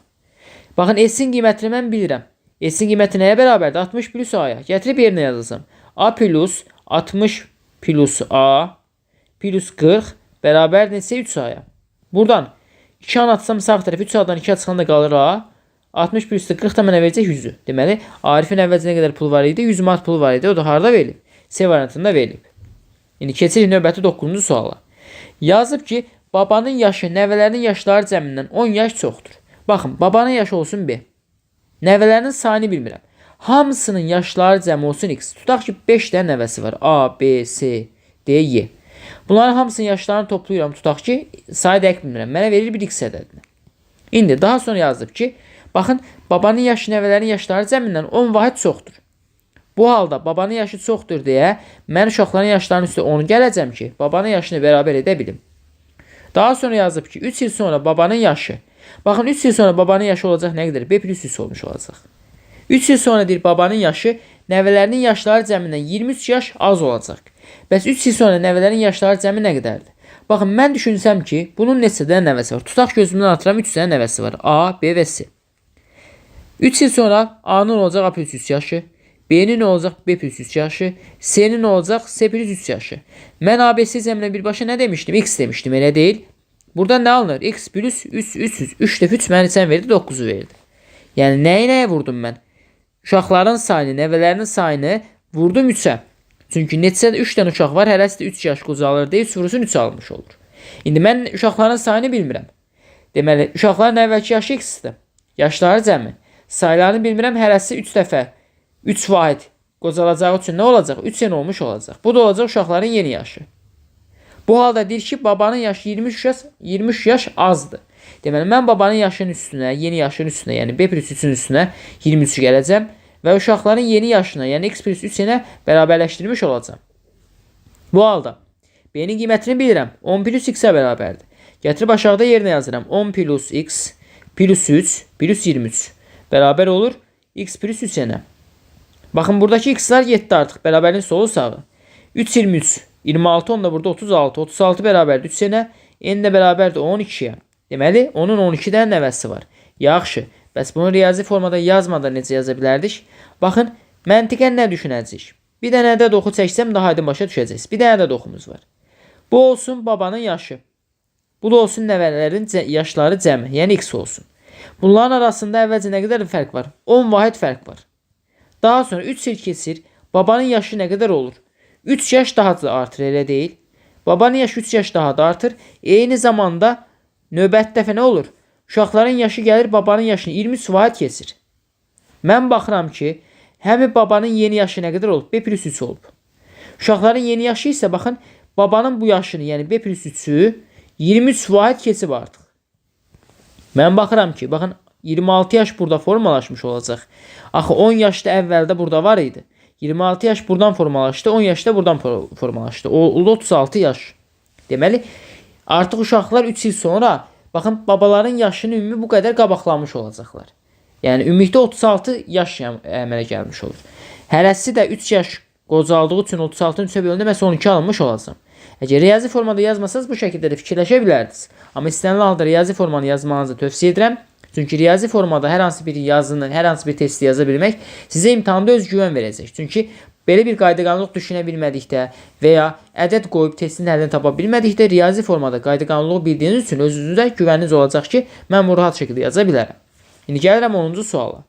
10-cu sualda yazıb ki, aşağıdakı düzbucaqlı şəklində olan otağın ümumi sahəsi 72 kvadrat metrdir. Baxın, bunun bütöv sahəsi oldu nə qədər? 72. İndi, burada yazıb ki, A bərabərdir 1 metr olarsa. Baxın, buradakı xətlər nəyi ifadə edir? Bu xətlər onu göstərir ki, baxın, bu tərəf bu tərəfə və bu tərəfə. Bunların hamısı bir-birinə bərabərdir. A da bərabərdir 1 sm. Şərtdə verilib. Bu halda, baxın, burada 1 sm-dir. Burada. Hamısı 1 sm-dir. İndi, mən davamında nə edəcəm? Diqqətlə baxsam. Baxın, bura 1 sm idi. Paraleldir deyə, burada 1 sm-dir. 1 və 1-ni sən verəcək, bütövlükdə 2-ni verəcək. Deməli, baxın, buranın uzunluğu olacaq 2. Daha sonra, baxın, bura 1-dir, burada 1-dir. 1-in kvadratı bizə nəyə verir? Elə 1 verir. Deməli, içərisində A yazılan kiçik kvadratın sahəsi oldu 1. Eyni zamanda, baxın, burada bütöv kənarda qalan hissəmin sahəsi nə qədərdir? Bunun sahəsi 13-dür. Əgər mən bunu buradan ayırmış olsam, baxın, 13-dən biri düşdü bura. 1 kvadrat santimetr düşdü bura. Bu halda 13-dən 1 çıxanda nə qalır? 12 qalır. Mən burada neçə demişdim? 2 demişdim. 12 nədən alınacaq? Baxın, 2 vurulsun x-dan, yəni 6-dan. Bura 6 olmalı ki, 6-nı 2-yə vurum, 12-ni almış olum. Bura 6-dırsa, baxın, burada 6-dır. Bu isə yazıram 6-nı. Daha sonra, baxın, mən bilirəm ki, bura 1 santimetrdir. Deməli, baxın, paralelində burada 1 santimetrdir. 1 buradırsa, 1 də buradır. 1 plus 1 mənə verir 2-ni. Deməli, bura 2 santimetrdirsə, uyğun olaraq burada 2 santimetrdir. 6 plus 2 mənə verdi 8-i. Baxın, bunun eni oldu 8 cm. 8 vurulsun. Hasil nəyə bərabər? Daha doğrusu sahəsi nəyə bərabər düzbucaqlının? A vurulsun B-yə. Tutaq ki, məndə A neçədir? 8-dir. 8 vurulsun B mənə neçəni verib ən sonunda? 72-ni verib. Buradan B bərabər olur 9-a. Deməli, bu hissəndə uzunluğu oldu 9. İndi mən nə etməliyəm? Ştrixlənmiş hissənin sahəsini tapmağa çalışmalıyım. Baxın, bunun üçün mən indi nə edəcəm? Bu hissələri artıq silirəm, daha aydın görə biləsiniz deyə. Ştrixlənmiş hissənin sahəsini tapsam, 9-u vuraram 2-yə. Bu mənə verir 18-i. Amma burada baxıram ki, bu hissəm kiçik bir kvadratım ştrixlənməyib. Bunun sahəsini də 1 olaraq tapmışdım. Deməli, baxın, bu hissənin sahəsi əslində 18-dir. Bir dənə burada ştrixlənməmiş hissəm var deyə 18-dən 1-i çıxacam, neçəni alacam? 17-ni almış olacam. Bu halda deyəcək ki, doğru cavabımız məhz hansıdır? A variantıdır və keçid edəcək 11-ci sualımıza.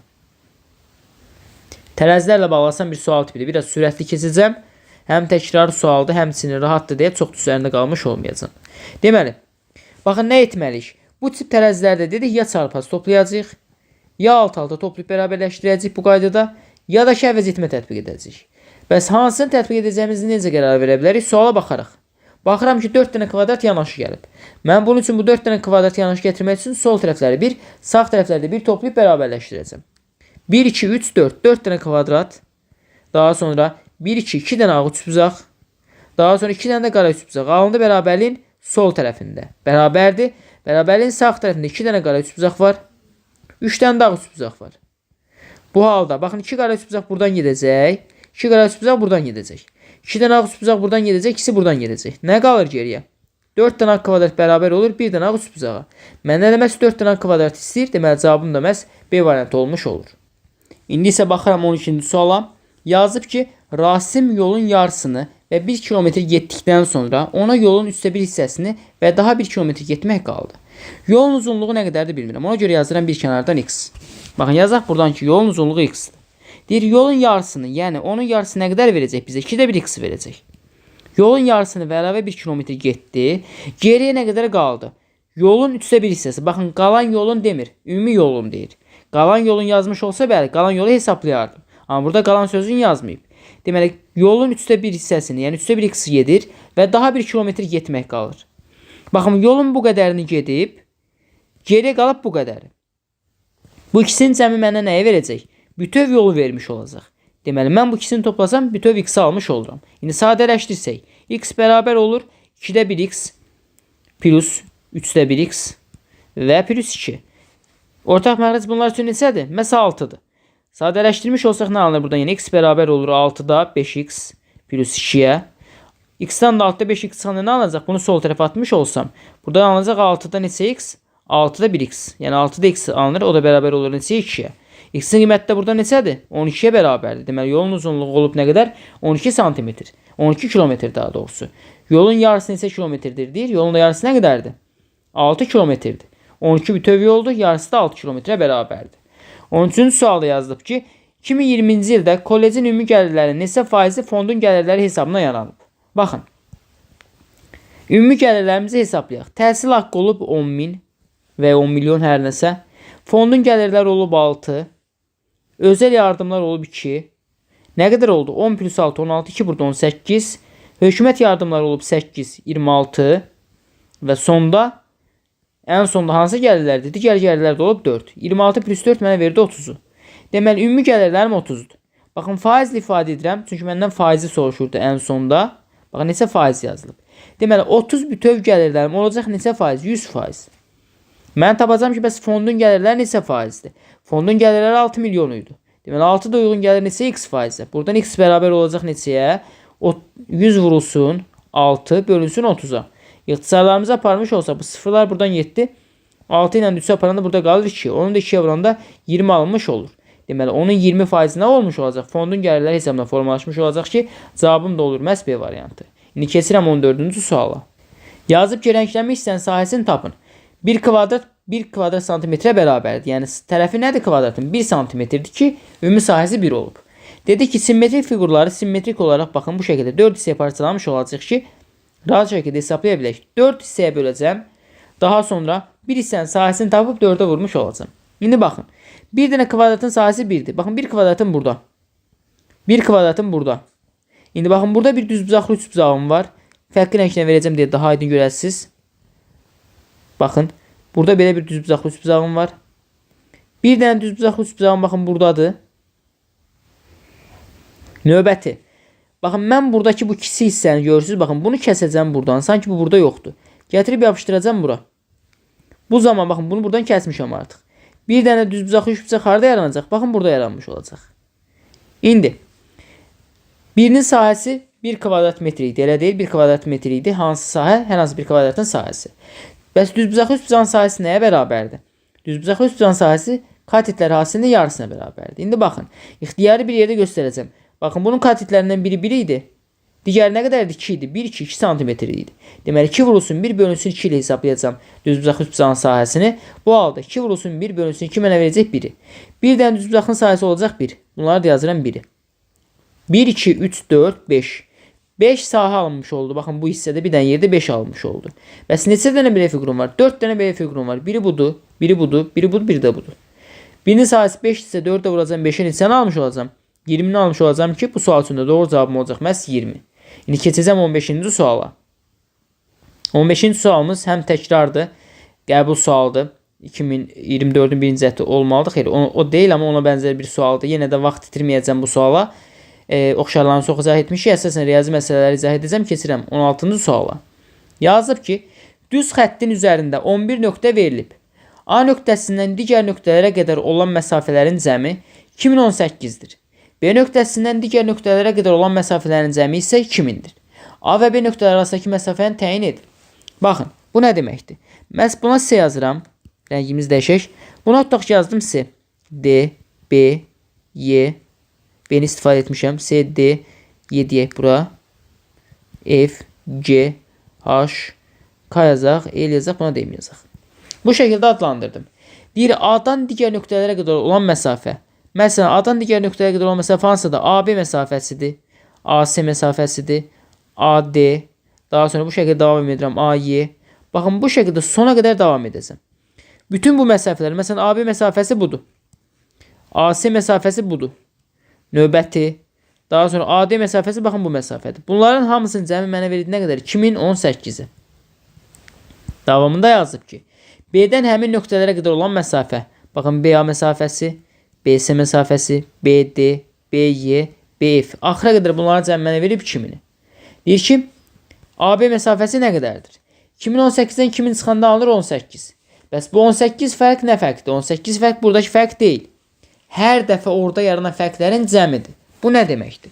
Baxın, mən məsələn A-dan C-yə qədər olan məsafəyə baxıram, bir də B-dən C-yə qədər olan məsafəyə baxıram. Tutaq ki, B-dən C-yə qədər olan məsafə 20-dir. A-dan C-yə qədər olan məsafə isə 25-dir. Bu halda AB məsafəsi nə qədər olur? 5 sm olmuş olur. Eyni qaydada. Tutaq ki, C-dən D-yə qədər olan məsafə neçədir? Olsun 25 bütövlükdə. A-dan D-yə qədər olan məsafə isə olsun neçə? 30. Baxın, 30-un 25-i burada. Burada bir dənə də 5 var. Birinci 5 formalaşmışdı nəyə görə? BC məsafəsi və AC məsafəsinə görə. Daha bir dənə 5 formalaşır nəyə görə? BD AD məsafəsinə görə. Daha sonra bir məsafə formalaşacaq AY-yə görə. Daha sonra biri formalaşacaq F-ə görə. Daha sonra yenidən biri formalaşacaq G-yə görə. Bu şəkildə davam etmiş olacaq. Deməli, bu 18 sadəcə AB-nin deyil. Hər dəfə, hər hansı tərəflərlə, hər hansı nöqtələrlə A və B-nin müqayisəsində yaranmış olur. Mən indi baxıram, görüm burada neçə nöqtəm var? 11 nöqtəm var. Bunlardan A və B-ni silirəm. Çünki bunlar arasındakı asıllıq, baxın, A-dan B-yə və B-dən A-ya baxdıqda bir-birinə bərabərdir. Bunları çıxanda sanki 2 dənə nöqtəm 70 olacaq. Arasında birindən digərini çıxıramsa, onsuz bu məsafə eyni məsafədir deyə bir-birindən çıxanda 0 vermiş olur. Deməli, mənə lazım olan digər nöqtələrdir. Çünki baxın, mənim problemlərim burada yaranırdı. A-dan C-yə, B-dən C-yə deyirdim ki, baxın, C-yə görə burada nə yaranırdı? 5 yaranırdı. Tutaq ki, 5 deyirəm. Daha sonra D-yə görə burada baxın, bura bir D yazsam, növbəti bir 5 yaranırdı. Bura bir Y yazsam, Y-yə görə növbəti bir 5 yaranırdı. İndi baxın, həmin nöqtələrə sayısan 1, 2, 3, 4, 5, 6, 7, 8, 9. 9 dənə bu şəkildə nöqtəm var. Hərəsinə görə müəyyən qaydada bir hissə yaranacaq, elə deyil. Deməli, bu 18 nəyə bərabərdir? 9 vursun x-ə bərabərdir. X də burada neçəyə bərabər olmuş olacaq? 2-yə bərabər olmuş olacaq ki, cavabımız da məhz olur B variantı. İndi keçirik 17-ci sualımıza. Biraz 16-cı sual çətin görünə bilərdi. Daha doğrusu şərti biraz daha ağır idi. Şərti başa düşə bilsəz, əslində o da o qədər ağır bir sual deyil. 17-də yazıb ki, Məhəmməd saatda 6 km sürətlə evdən məktəbə gedir. Deməli, baxın, buradan başlayır hərəkətə, gəlir məktəbə saatda 6 ilə. Eyni məsafəni saatda 3-dən geri qayıdır. Evdən məktəbə və geri qayıdarkən onun hərəkətinin orta sürəti nə qədərdir? Baxın, konkret düsturumuz var ki, orta sürət nəyə bərabərdir? Orta sürət bərabərdir 2-də 1, 2 vurulsun, V1 vurulsun, V2 bölünsün V1 plus V2. Burada V1, V2 sürətlərdir. Biri 6-dır, biri 3-dür. Birinci düsturla yazacaq, sonra əgər düsturu bilməsək necə yazacağımıza baxmış olacaq. 6 plus 3, 2 vurulsun 6 vurulsun 3. Bu bizə verir neçəni? 36 bölünsün 9-u. O da bizə verəcək 4-ü. Deməli, orta sürət nə qədərdir? 4 km saatdır. Yox, əgər bu düsturu bilmiş olmasaq nə edərdik? Baxın, bu bizim düsturumuzdur. Burada bu şəkildə qalsın. İstifadə eləyərsiz lazım olduğu halda. İndi, mən düşünəcəm ki, evdən çıxır, gəlir məktəbə. Saatda nə qədər? 6 ilə gəlir. Amma neçə saat yoldadır bilmirəm. Yəni, x saat yoldadırsa, bu məsafə nə qədər vaxt getmiş olacaq? 6x-ə getmiş olacaq. Sürət vurulsun. Vaxt mənə nəyə verir? Gedilən yol verir. Deməli, bu oldu Y və M arasındakı məsafə. Bu bərabərdir nəyə? Baxın, həmin şəxs M-dən geri qaydanda saatda 3 ilə gəlir. Neçə saat yolda olduğunu bilmirəm, Y yazıram. Yenə sürət vurulsun vaxt mənə nəyə verir? Məsafəni verir. Bu məsafə onsa gedib qayıtıldığı üçün eyni məsafədir. Yəni 6x bərabərdir 3y. Buradan x-ə neçə verə bilərəm, y-ə neçə verə bilərəm. X və y-in istənilən qiymətlərində cavabım gəlib rahat çıxmış olacaq. Məsələn, x-ə 1 desəm, y-ə 2 demiş olsam. 6 dəfə 1 6, 3 dəfə 2 6. İndi baxın. 1 saat yolda oldu. Saatda 6 ilə hərəkət etdi. 1 vurulsun 6 mənə sən verəcək 6-nı. 6 kilometr hərəkət etdi. Daha sonra baxın, 2 saat yolda oldu, saatda 3 ilə hərəkət etdi. 2 vurulsun 3 mənə sən verdi, yenə 6-nı verdi. Gedib gəlmə, ümumi onsuz da bilirəm ki, bunlar bir-birinə bərabərdir. Ümumi neçə kilometr yolda olmuş olur? 12 kilometr yol qət etmiş olur. Mən bunu böləcəm nəyə? Baxın, orta sürət tapmaq üçün böləcəm vaxta. Gedərkən bu 1 saat vaxt sərf etdi, qayıdarkən 2 saat vaxt sərf etdi. Ümumi 3 saat vaxt sərf edib. 12-ni 3-ə bölündə 4 almış olacam. Bu da oldu bunun düstursuz həll qaydası. Sizin üçün hansı rahatdırsa o şəkildə yadda saxlayıb elə tətbiq etmiş olacaqsınız. 18-ci suala baxırıq. Yazıb ki, Azərcüz şirkətinin şəhər kənarında təbii meyvə şirəsinin satışı ilə məşğul olan 5 mağazası fəaliyyət göstərir. Mağazaların gündəlik günlər üzrə daha doğrusu satdıkları şirələrin miqdarını göstərən diaqrama əsasən hansı gün şirkətə ən az meyvə şirəsi satılmışdır və ya satmışdır. İndi baxın. Nəyi təyin edəcəm burada? Ən az meyvə şirəsi nə vaxt satılıb? Onsuz da mən ixtiyari formada baxanda görürəm ki, baxın məsələn cümə günündə 60-dan çox satıldığı hallar var və 2 dənə gündə 60-dan çox satılıb. Deməli nisbətən böyük bir ədəd alınacaq. Daha sonra baxın növbəti burada neçənci gündür? İkinci gündür. Yəni çərşənbə axşamdır. Çərşənbə axşamında yenə qiymətləri nisbətən yüksəkdir. Bu halda birinci birbaşa bunları siləcəm. Cümə ilə çərşənbə axşamı silmiş olacağam. Bəs təxmini baxanda da görmək olurdu ki, ən az harda satışım olub? Baxın, çərşənbə ən az satışım olub.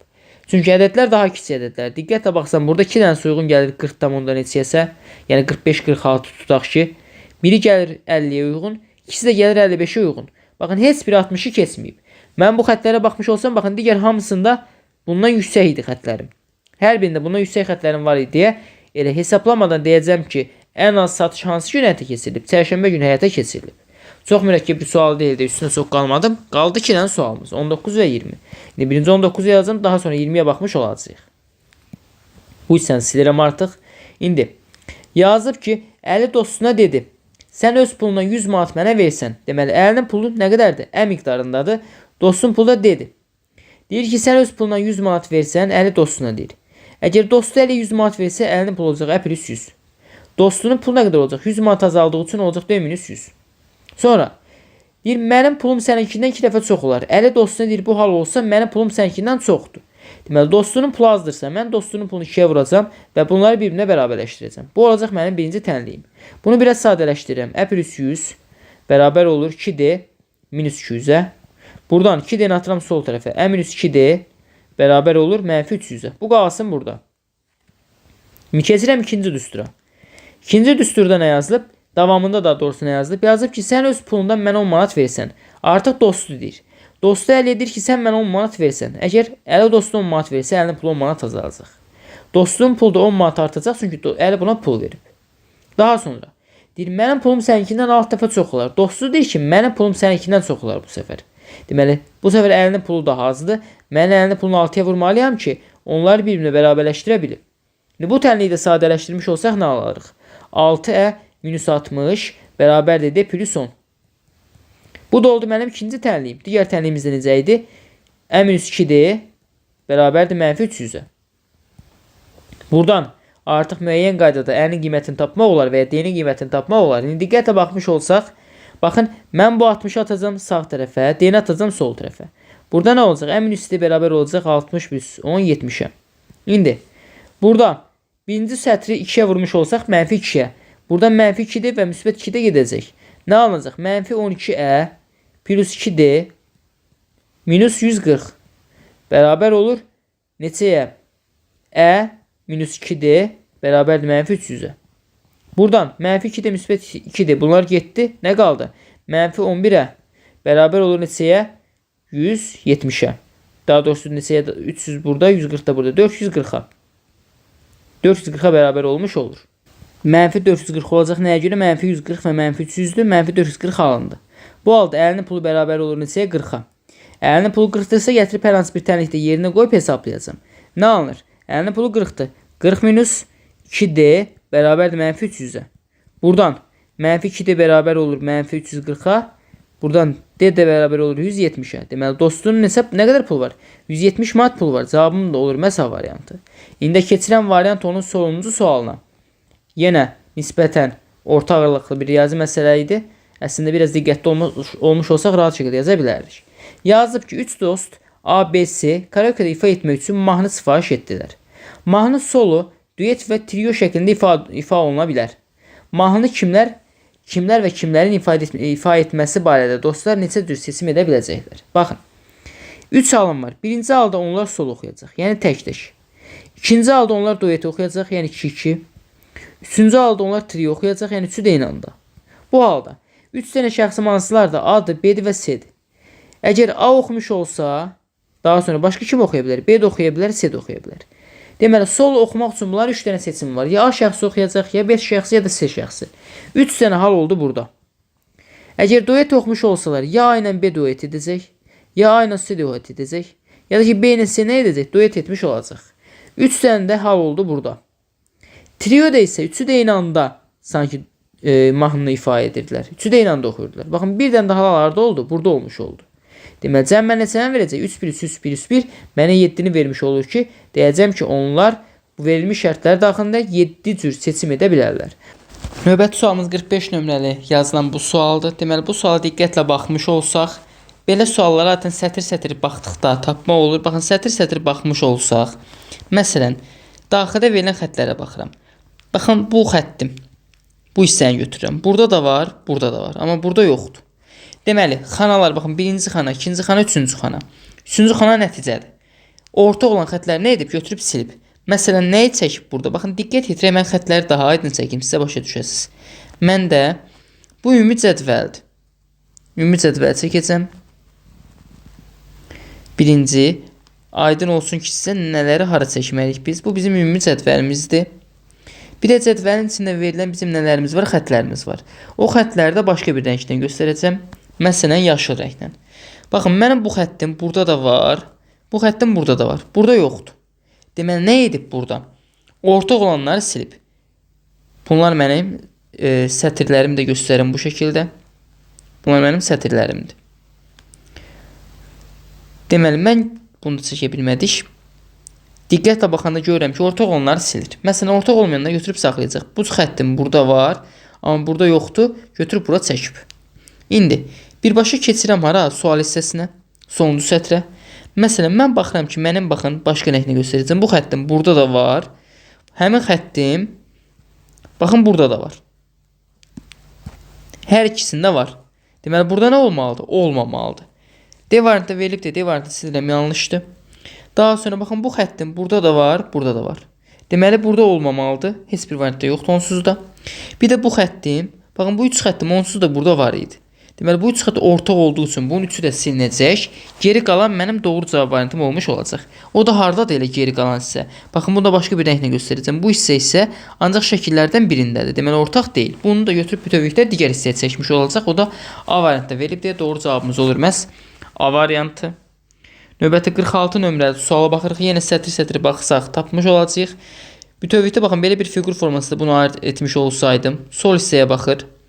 Bu hissəm sol yuxarı baxır, sağ yuxarı baxır. Sol aşağı baxan, sol yuxarı baxırsa, saat əqrəbi istiqamətdə 90 dərəcə hərəkət var. Deməli, sağ yuxarı baxmışdı, indi sağ aşağı baxmışdı. Sağ aşağı baxanı 90 çevirsəm hara baxar? Sol aşağı. Yəni, sol aşağı baxıb bu vəziyyəti almalıdır fiqurum. S-ni sildim, bu getdi. Qalır digər 3 variant.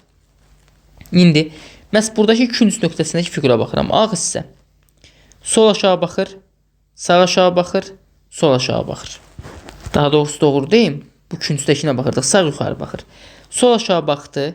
Sonra sağ aşağı baxdı, sağ yuxarı baxdı. Yəni bu istiqamətdə sol aşağıdan sağ aşağı keçdi, sonra sağ yuxarı keçdisə, saatin əksinə 90 dərəcə hərəkət edib. Deməli, baxıram bura. Sağ yuxarı. Sonra baxın sağ aşağı. Sağ yuxarı baxdı, sağ aşağı baxdı. 1.90 hərəkət etsə hara baxar? Sol aşağı baxmış olar. Daha doğrusu yenə səhv yerə baxdım olar, üzrü sayın. Bu fiqura baxırıq, elə deyil biz. Baxdı sol yuxarı. Baxın, burada sağ yuxarı baxırdı, bu küncdə olan fiqurum. Burada isə onun ağı hissəsi hara baxırdı, sol yuxarı baxırdı. Deməli, sağ yuxarı baxan növbəti sol yuxarı baxıbsa, saatin əksinə 90-dır. 1.90-da fırlansa hara baxmalıdır? Sol aşağıya doğru baxmalıdır. Deməli, sol yuxarı baxıbsa, burada sol aşağı doğru baxacaq. Gəlib baxıram ki, baxın, burada sağ yuxarı baxıb onun ağı hissəsi. Burada sol aşağı baxıb doğrudur, burada sol aşağı baxıb doğrudur. Deməli, aynən D-dən hər hansı biri doğru cavab olacaq. Onların fərqli hissəsinə baxın, buradakı fiqur fərqlidir. Gəlin birbaşa buna baxaq. Deməli, bu fiqurum, baxın, bu fiqur bütöv şəkildə hərəkət edirsə, bu vəziyyətdə bir düzbucaqlı şübcaqdır sanki. Deməli, baxın, bura bir nöqtə qoyuram. Bu, hansı istiqamətdə bütöv hərəkət edirdi fiqur? Saatın əqrəbi istiqamətində 90 hərəkət edirdi. Deməli, mənim buradakı fiqurum sol tərəfə baxırsın, hara baxmalıdır? Sağ tərəfə baxmalıdır. Yəni, bura gələcək. Buradadır. O zaman bunun ağ hissəsi sol aşağı baxırdı. Burada hara baxır? Sağ aşağı baxır. Yenə saatin əksinə hərəkət edib. Sol aşağı baxan hara baxıb? Sağ aşağı. Yəni, sağ aşağı baxan hara baxmalıdır? Sağ yuxarı, saatin əksinə hərəkət edir çünki. Deməli, bu fiqur fırlanıb gələcək bu istiqamətdə. Fiqur bütövlükdə fırlanırdı. Əvvəlcə baxın, bu istiqamətdə bütövlükdə fırlansa, olacaq necə? Baxın, belə bir fiqurdur. Bütövlükdə fırlansa, olacaq bu vəziyyətdə. Bunu bilirəm. O zaman mənim buradakı fiqurum hara düşəcək? Baxın, yuxarı baxan oxum fiqur bütöv fırlanırsa əvvəlcə sağa baxacaq. Çünki saata görə bir istiqamətdə fırladırdım. Amma daxildəki ağ rəngi saatın əksinə fırladırdım. O zaman bu sağ aşağı baxan sağ yuxarı baxmalıydı dedik. Gəlib baxsaq görək burada harda sağ yuxarı baxır. Baxın, bu hissədə sağ yuxarı baxmalıdır. Hər ikisində bəxtdən sağ yuxarı baxır. Bəs digərinə baxaq. Məs bu fiqur. Bu fiqur buradan sol yuxarı baxdı. Sol aşağı baxdı. İndi hara baxmalıdır? Sol yuxarı baxdı. Sol aşağı baxdı. İndi baxmalıdır sağ aşağı. Sağ aşağı baxdığı da hansıdır? Baxın, budur. Gördünüz burada? Sağ aşağı baxa hissəsi.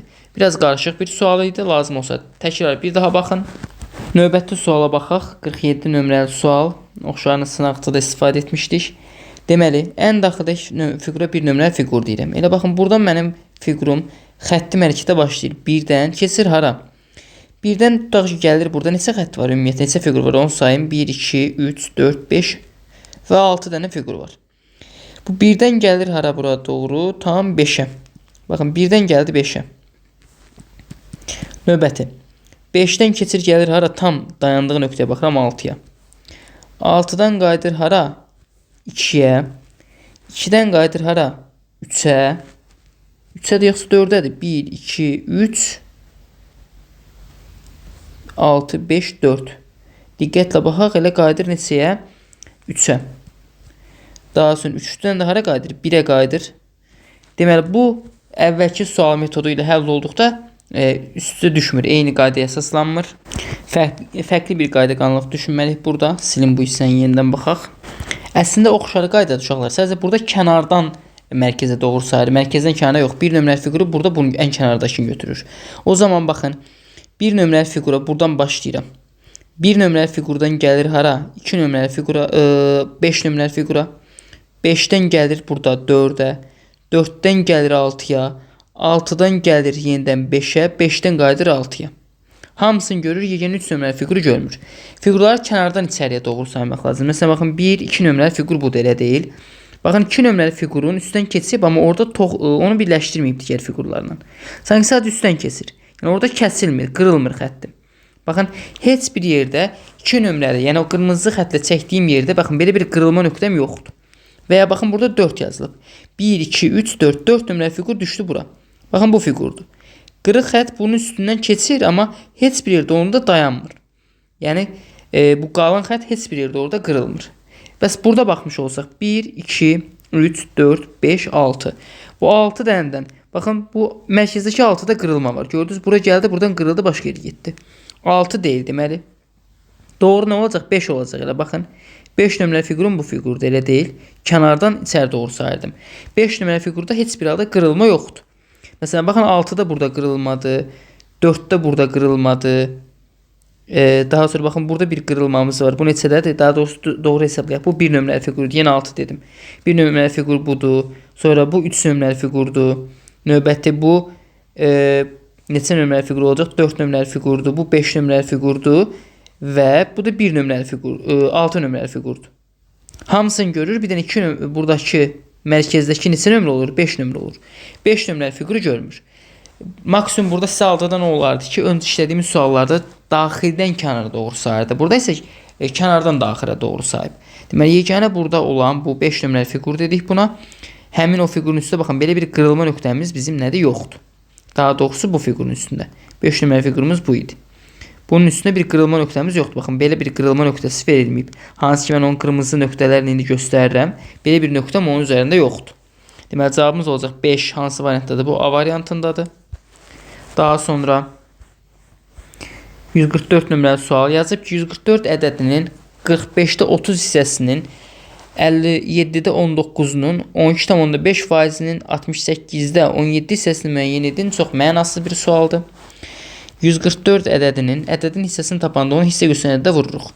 45'də 30. Elə burada ixtisar aparsam 45 ilə 30'u neçəyə apara bilirəm uşaqlar? 15'ə aparsam 3'də 2 qalacaq. 144'ün 3'ə 2'sini tapıram əvvəlcə. 144'ü 3'ə bölsəm burada neçə qalır?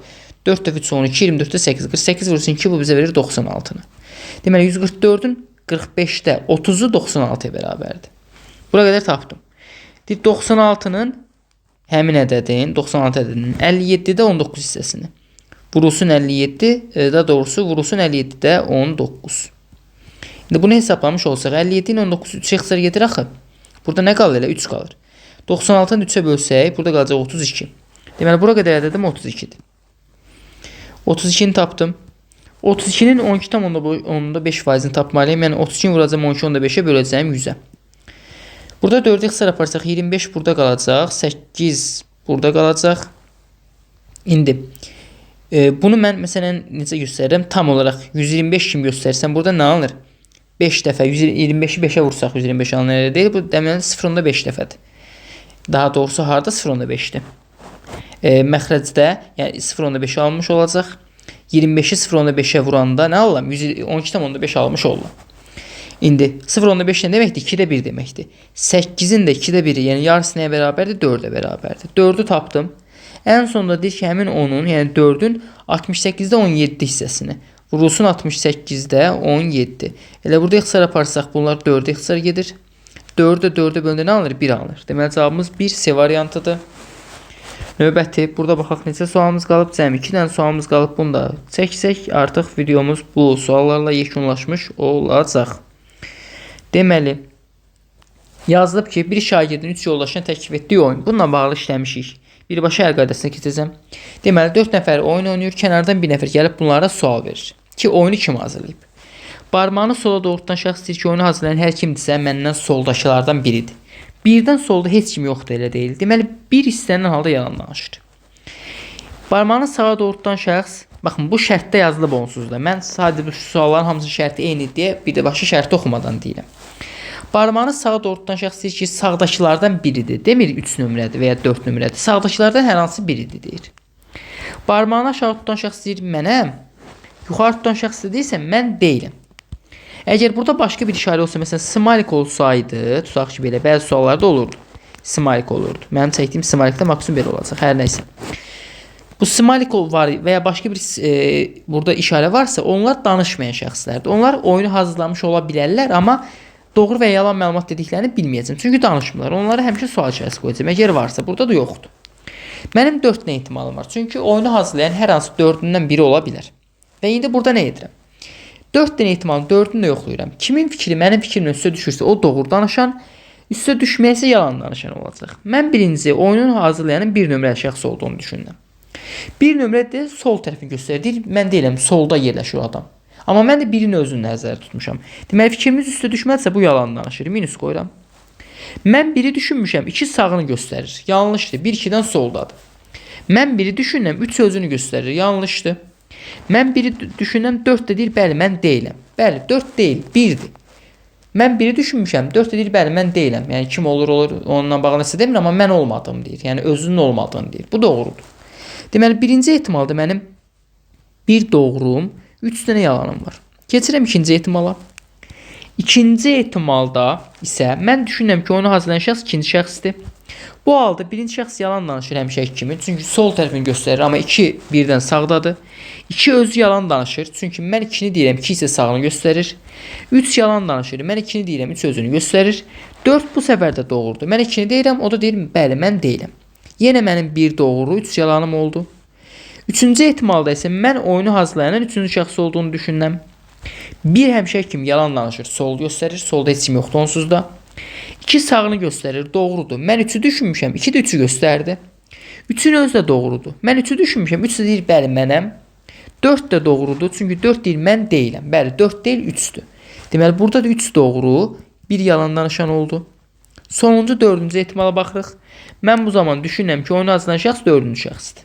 Bir həmişəki kimi yalan danışır. 2 doğru danışır, sağ tərəfini göstərir. 3 yalan danışır, 3 özünü deyir, amma mən 4-ü düşünmüşəm. 4 yalan danışır, çünki mən 4-ü düşünmüşəm, amma o da deyir, mən deyiləm. Mənim fikrimlə üstə düşmədi. Deməli, yenə bir doğru, 3 yalan oldu. İndi keçirəm suala. Bunu mütləq qurmalısınız. İstənilən halda bunu qurmaq lazımdır. Sualda isə yazılıb ki, cavab verənlər arasında yalancılar çoxluq təşkil edirsə. Deməli, yeganə harda yalancılar çoxluq təşkil etmir? 3 nömrədə. Qalan hamısı çoxluq təşkil edir. Yalancılar çoxluq təşkil edirsə, verilmiş şəkildə sizin kimlər oyunu təklif edə bilər? Deməli, yalancıların çox olduğu hallar hansılardır? 1-dir, 2-dir və 4-dür. Deməli, cavabımız 1, 2, 4 A variantı olmuş olacaq. Və nəhayət sonuncu suala gəlmiş olduq. Fiqur ədəd əlaqələrlə bağlı bir sual tipidir. Deməli, dedik ki, fiqurun içində bir ədəd varsa mütləq şəkildə ya mən o ədədi fiqurun tərəfinin sayına vuracağam ya toplayacağam. Bundan istifadə edəcəm. Baxıram ki, 6 tərəf var fiqurun. Deməli, ya 2 ilə 6'yı toplayacağım ya vuracağım. Burada 4 tərəf var. Böyük ehtimal vuracağım. 2'ni vursam 6'ya 12, 3'ü vursam 4'e 12. 12 12 cəmi 24. Yenə bunun 0 tərəf var. Dairə 0 olaraq qəbul olunur. Bunun 4 tərəfi. Bir dəfə 0 0, 2 dəfə 4 8. Toplayanda 8. Doğrudur. Yenə baxın 1 2 3 4 5 tərəf var. 2 dəfə 5 bizə verdi 10'u. 1 2 3 4 tərəf var. 1 dəfə 4 verdi 4'ü. 10 ilə 4'ün cəmi 14'dür. İndi baxın bunun 0 tərəf var, bunun 3 tərəf var. 1'i 0'a vursam 0, 2'ni 3'e vursam 6. Toplayanda elə neçə almış olacağım? 6 almış olacağım. Nəhayət bu sualla da göndərdiyim PDF-lərdən birinin izahının yekununa gəlmiş olduq. Kifayət qədər çətin suallar var idi. Hamısı da DİM-in sualları, DİM test bankına götürmə sualları olduğu üçün hər biri sizin üçün vacibdir. İmtahanda qarşınıza çıxa biləcək suallardır. Ümid edirəm imtahanınız bir müddət qalıb bu videolarla sizə kömək etmiş oluram. Növbəti izah videolarında görüşənə qədər hələlik.